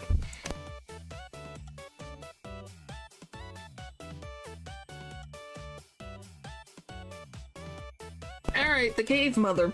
This one freaks me the most out of all of them. Why? Because this creature... So this creature was an entity that been exposed to the darkness of Mahabharata for a very, very long time. She has one goal in mind, and that is to make babies with humans that she comes across. Yes, that is what her goal is. How these are made, I don't know. But somehow, from these unions, she makes cave gnomes. Would it want to by chasing you, huh? Yeah, this is what it's supposed to do. It wants babies, which become these cave gnomes. And she commands her offspring at her will, and they are seen as expendable because she can make as many as she wants. And even if she ends up with her wings cut, she still tries to achieve her goal. So don't think that she don't have wings, she won't follow you in the dungeon. She'll find you. That's for sure. You forgot the sense of the answer to the question how they are made on the bottom left.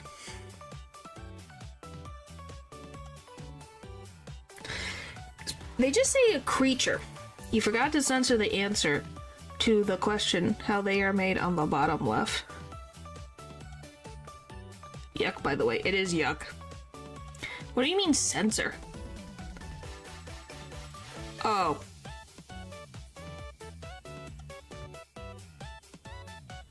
I didn't even realize it. I'm gonna be honest. I'm not gonna worry about it. Alright. So, next is the butterfly soul. He's found in the courtyard, or the backyard, of the main floor of the dungeon. He just hangs out. He can't do anything to you. I didn't even realize it. I'm gonna be honest. I thought those were feathers. I'm gonna be very honest, I thought they were feathers. I'm not gonna worry about it anymore. Nope. Nope. Anyway. He has one goal in mind, and that is to get a gift from the god of the depths. Well, there's this cockroach king that exists in the thicket that will try to stop the butterfly from being able to grow wings.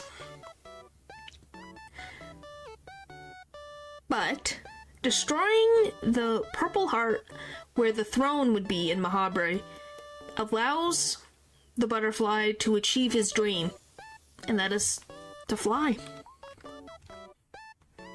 Now, we go into the Mahabharata bosses. So, obviously, he gets rid of Voltail, who's in the Grand Library, and is the Enlightened One. Chambara, Tormented One. Naville never physically shows herself, but gives her soul to the player. And then Francois. And all of them fall at Ragnvaldr's hand and go into the Hall of the Gods. Next, you have the Black Witch. So she is found in the Grand Library in the present day. She was once a human, but lost herself to blood arts because she involved herself so much into blood arts that she became obsessed. At some point, she ends up under the control of Groggoroth and does his bidding. But she's not afraid of death because she follows the god of death, so why would she be scared of death? And she can teleport around only using a special ritual circle that she can make. And she can pull her victims into a pocket realm to... No, she's a follower of Grogoroth, actually. Yeah, she's a follower of Grogoroth. What? Wait, hold up. No, but I can look if you give me a second.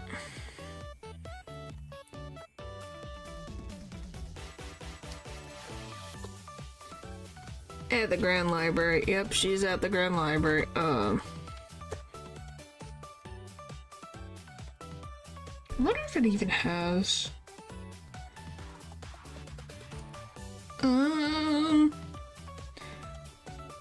Let's see.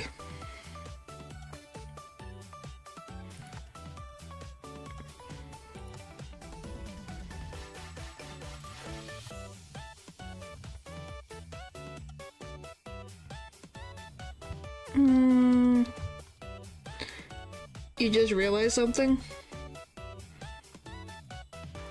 Let me see. I find her sigil real quick. Why does everyone fight her in the one realm?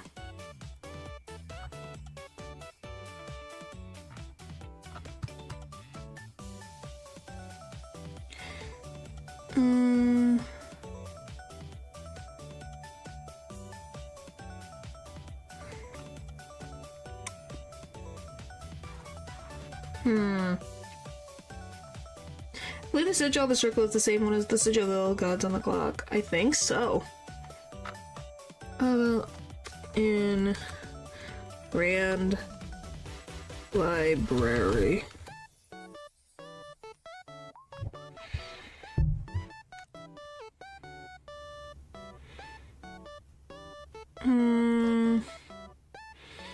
One of the unidentified old gods. Huh. Booger may be the sign of Grogoroth. Yeah, that too. Definitely. I love none of the videos are what I need. Just a bunch of random crap. You see why it's a pain to try to find this stuff? St. Dagger is a sign of the god of the depths. Let's see, does this give me... Yeah. Lock Witchel.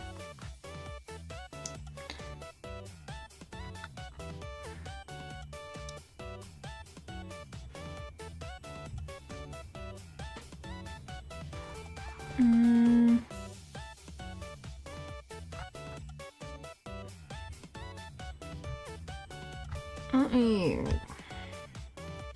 figure this out. Hang on. Let's see. But the signs on her circle is the same as the sigil on the clock. That would make her worshipper of real gods. Yeah, because she is an affiliation of the god of the depths and Grogoroth. Yeah, she worships both of them. Let's see. Pocket Dimension. Can I have a video of her, please? That would be nice. But why would we have that?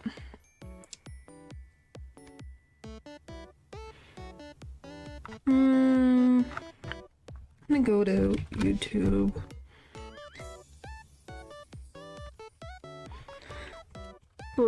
Polo. See if he has it. Can we find her, please?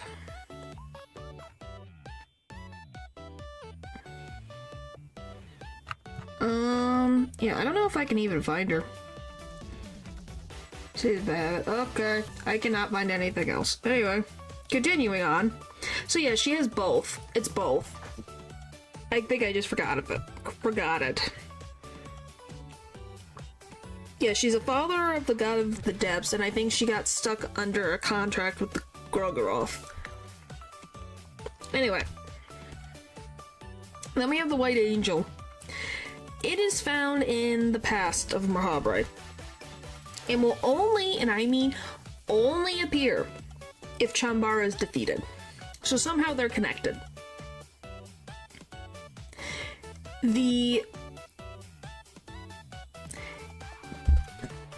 My saves are gone. Oh no. Well, it just means you gotta jump back into the depths again. Well, maybe I have a save if you give me like a second. I got rid of it again. Back. I still have my saves. I just don't trust anything without my sensor mods. Anyway, let's finish this. We're so close. Anyway, so the only thing. Yeah, go ahead. Anyway, so yeah, white angels. They are somehow connected to Chambara. Don't know how and we don't know why, but they will only appear after Chambara is defeated. The only thing we know about how they were made is that the new gods in the Hall of the Gods says that they were created from the player's grudge during their time in the dungeon. And there's not really an idea what the specific grudge is, or if it's just all-encompassing of everybody that's ever been in the dungeon. But it's some type of grudge against the dungeon that has caused this entity to exist. Its heart is its weakness, so if someone is able to destroy its heart, it falls. And unless Chambara is defeated, they stay chained up on the walls of Mahabre. Then we have the old guardian. So he's on a bridge looking out into the far-off darkness by himself. And he was created by the old god to protect the Golden Temple. And he still waits, even centuries and eons later, still waits for the King of Mahabre to return. And he believes that he's not worthy of the king, of being seen by the king, even after, if somehow the king returns. So he decides to have one last fight to see if he is worth the king's audience. So, after Ragnvaldr has slain all of these creatures that had any type of actual power in the dungeon, he is satisfied.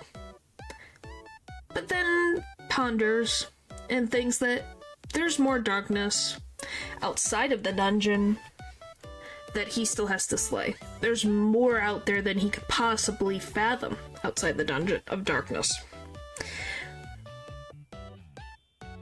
But he's happy he brought pride for his fallen clan and got the cube back.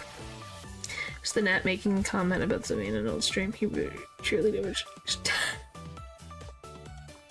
So, this man now fulfilling his promise sets his sights on Vinland and everywhere else of a place of darkness. So he leaves the dungeon and dedicates his life to hunting all the things consumed by darkness. He finds the beasts that hide from the eyes of the people and is able to get rid of them. And these beings come to fear his name and gave him the title, the God of Ultraviolence. So, I have a few things left. So, this is the whole relationship chart, by the way. Yes, this is what I dedicate my time to do. Bask in its frickin' glory. So to explain what the heck you're looking at, because I will have to explain, because this probably looks like a mess if I don't explain what's going on. So I'm gonna make myself pretty tiny and explain. So the purple is the old gods. The green is the new gods. The brown is the fellowship. and the blue is the Ascended Gods. And obviously there are certain relationships with each other. So yeah, that's what all this is. By the way, this is Ikitosu, if you didn't know Ikitosu. By the way. Oh, and remember how I talked about a certain entity that was quote-unquote the false god that made Almer? Vitruvia is the name of this entity. So just want to put that out there. So yeah. That's the whole entire freaking chart. I still have a few more things left. Alright, let's get into the last little bit.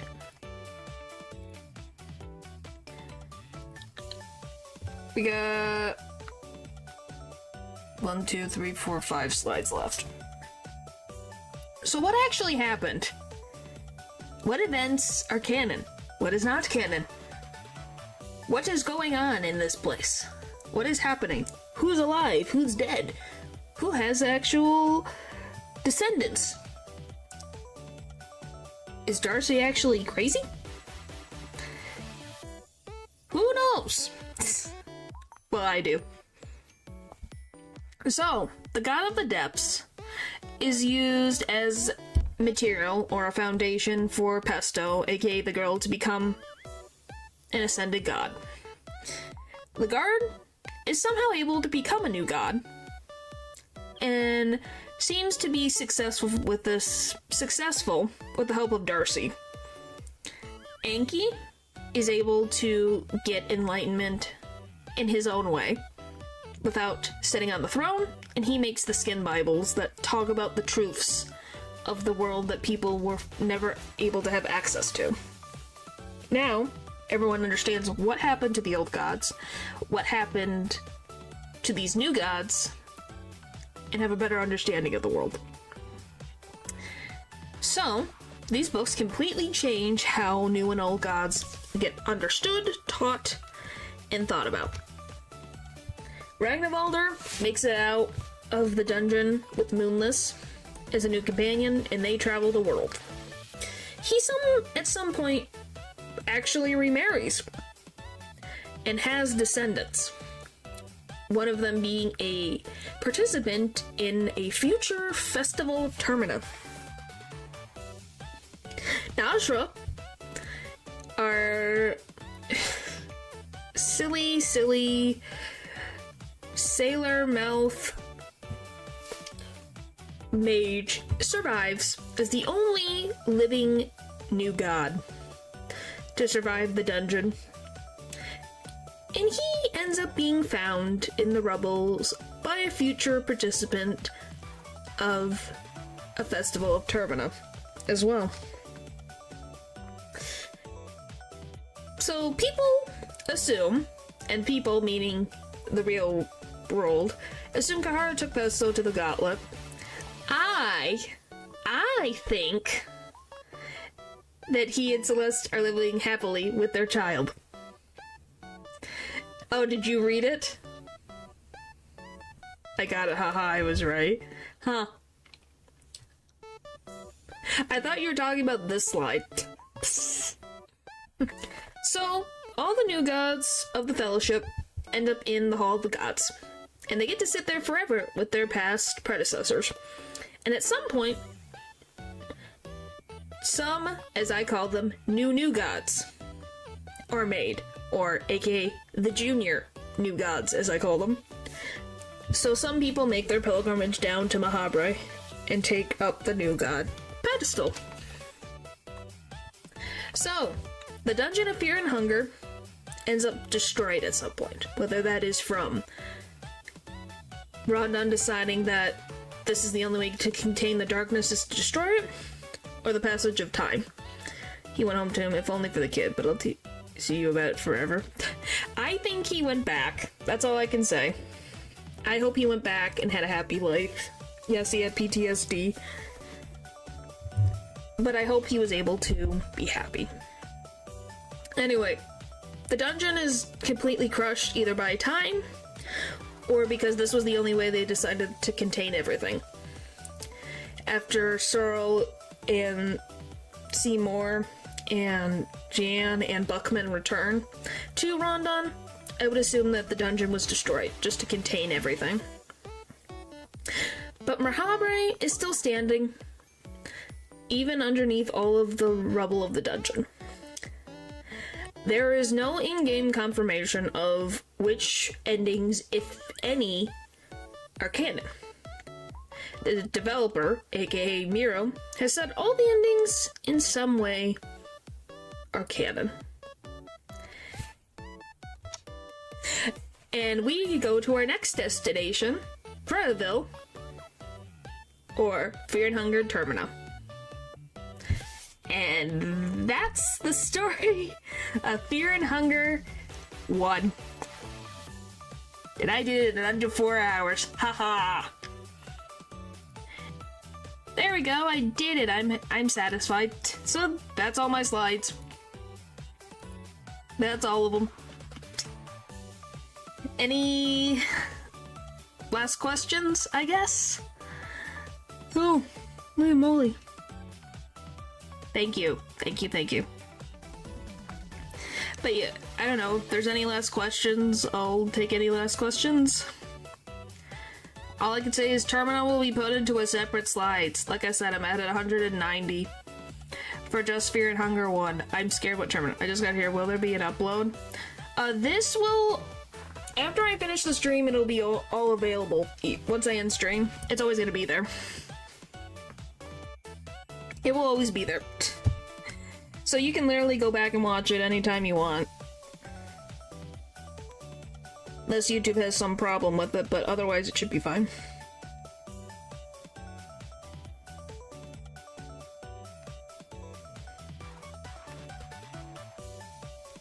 But yeah. Alright, let's see. So yeah, anything in my stuff that I showed? Yeah. Okay, cool. Yeah, it's not like the purple site. It will stay here. It won't go anywhere. Let's see. Holy jeez.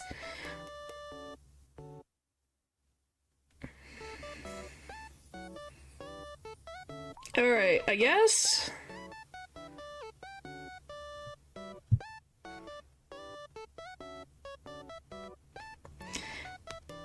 Alright. I guess before I end, I'll just do this. I don't know, do you guys want me to put the quiz up there? I could. It's not gonna be perfect, but... You give me like a second.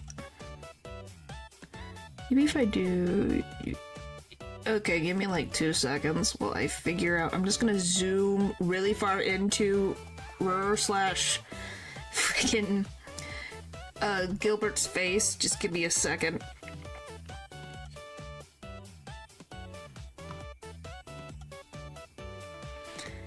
Alright, let me... I need... this...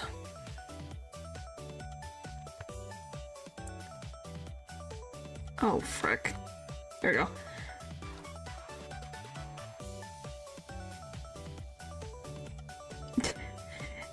I can't wait to realize I made so many mistakes. I tried to follow stream at the same time. It's fine.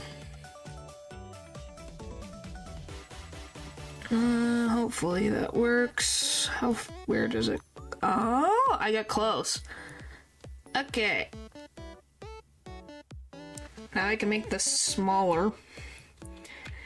I just don't trust the random parts that things randomly decide to zoom in onto, you know? Alright. Okay. What the frick is this? Let me just go like this. Alright. There. Question 1. When using necromancy, to what body part must the soul be bound to? What the frick? Add corn ads on YouTube once, you never know. Huh. I have never... What? I didn't. What freaking? This is a thing in the game? Is it to the?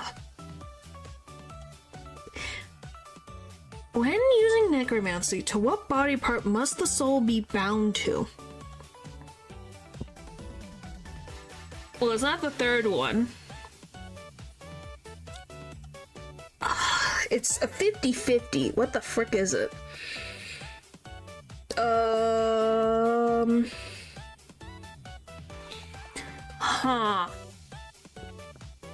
Is it... I'm gonna go with the heart. I'm gonna say heart. Who is the forgotten one of the fellowship? Nashra, the Old Knight, or Nosramus? I'm gonna go with Nosramus. Okay, what? It's the how does that work? Explain that to me, please. That wasn't something I specifically look into, but explain. I need explanation. Please explain. If you can. Alright. What can leg sweep not break? Black Witch's arm, Sylvian's small tentacles, Red Man's right arm. Red Man's right arm. Okay, when you mean Red Man, are you talking about the prisoner in Chambara's Temple of Torment, or do you mean Chambara himself?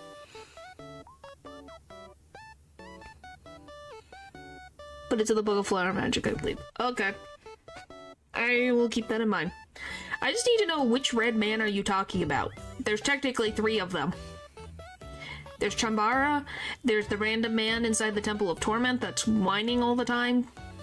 The man in the basement. Okay, so it is the guy crying all the time. Okay.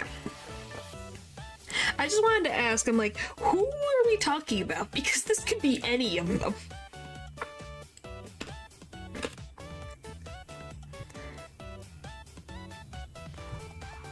Leg sweep cannot break. Why his right arm? I think you can get the witch's arms. I think. No, I'll say it's the Black Witch's arms. Maybe. The right arm seems so specific. I'm gonna assume that it's the number 1. I'm gonna go with number 1. It's probably wrong.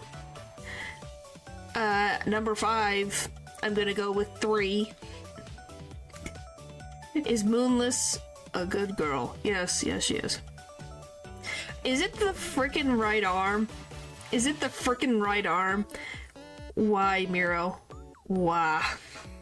Why the right arm? Okay, hang on. Look at these two. What did the Maiden of the Depths, the wife of the God of the Depths, become? A tree, a greater mumbler, a parasitic flower. It's a tree. The left gets broken, but not the right. Weird. Maybe it's just the positioning of the sprite. Let me... Okay, we can pull... this. What are the blights and greater blights? Creation of the older gods and ascended lizardmen, dinosaurs, death. Well, technically they are dinosaurs, but I'm gonna go with creations of the older gods. It's probably not, but I'm gonna go with creations of the older gods. What enemies share a language? Cave dwellers and guards, lizardmen and cave dwellers, blights and cave gnomes? One of these share a language. One of these share a language. What? How do cave gnomes share language with blights? What? I'm gonna go with 2. I'm gonna go with 2. 2 sounds like a reason. I'm gonna say lizardmen and cave dwellers are the answer. That is my guess. Alright, what's 9? Who are the only ones able to wield miasma without attacking party members? Pick 2. 1 point per good answer. -2 per bad answer. Hang on. Well, I cannot have this be where I want it to be. Whatever. Anki, Lagarde, Skellingtons. Well, the skeletons I know can.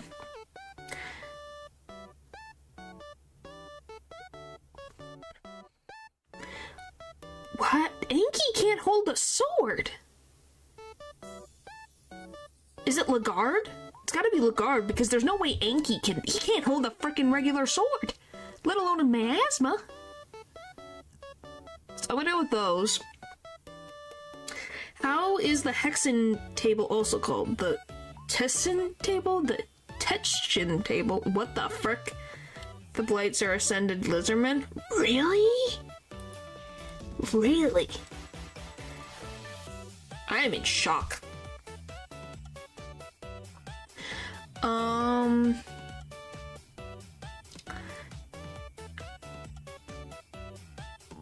I'm gonna go with 2. Sucks to charge my phone. Well, hey, you gotta do what you gotta do. I'm gonna go with 2.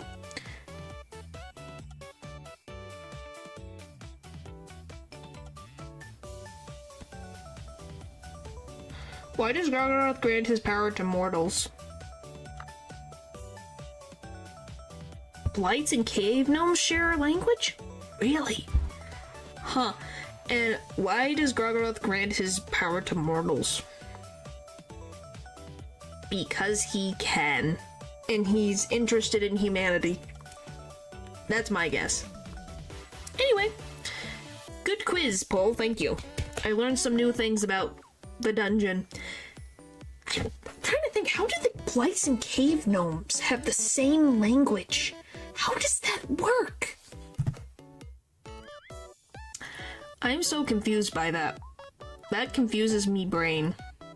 Genuinely, my brain is completely confused. Because some are born of a freaking crazy one that decides that things are from the existence between a crazy bird and a human. So how does that plus dinosaur equal same language? Huh. Well, I learned something new. I am hoping you guys enjoyed the explaining this. You were not ready. No, I was not ready. I didn't look at the books, I looked at a lot of the lore, man. You have no idea how much lore went through this thing, man. Too much. Too much lore. But, like I said, I hope you guys enjoyed it. I actually had a lot of fun making the Fear and Hunger one. Just some of it was like, I need to add more stuff, and it kept getting bigger and bigger and bigger. Termina's gonna frickin' scare the living life out of me. I have to get a Bella and then 2 others. Hopefully I'll have that done by the time...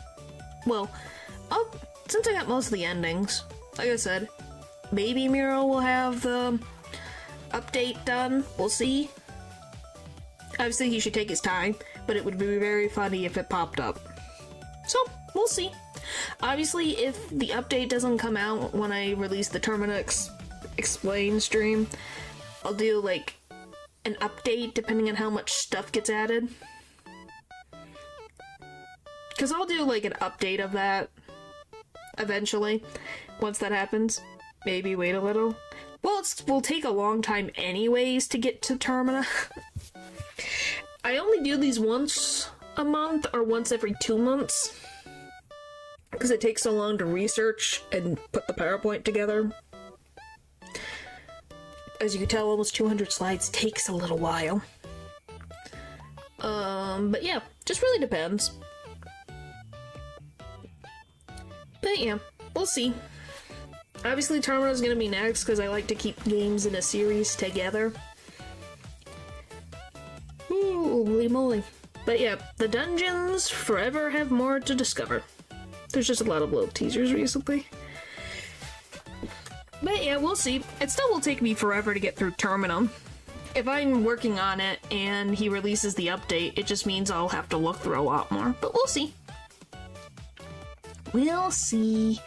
We'll see. So, I will not be streaming on tomorrow. Tell me something while I'm glad. I will not be streaming on Thursday because my work job has decided to actually have me work a full shift. Who would have thought? So we'll be dealing with the upturn on Saturday. Well, it's either that or I can do something on Friday. Those are the choices we have. Those are the choices. So I guess I have to see how well. I didn't think there was so much history behind it. Oh, there's even more. Yeah, there's a lot of history behind Fear and Hunger. There was a lot of reading, a lot of writing, a lot of trying to understand what the frick's going on. So yeah. There's still even more you could talk about, like the Cockroach King, but he didn't really have much information.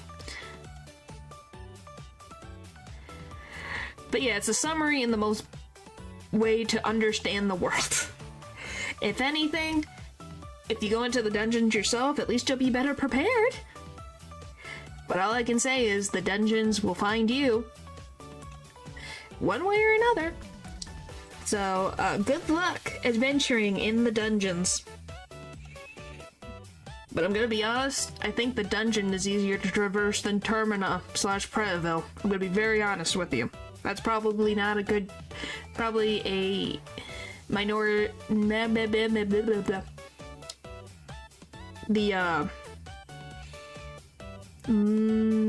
minority take out of the majority. But that's how I think of it. I get lost too much in the freaking Termina than I do in the dungeons, so... I think I've just been in the dungeons too long. Alright, thank you guys for watching, and I'll see you guys next time. Bye!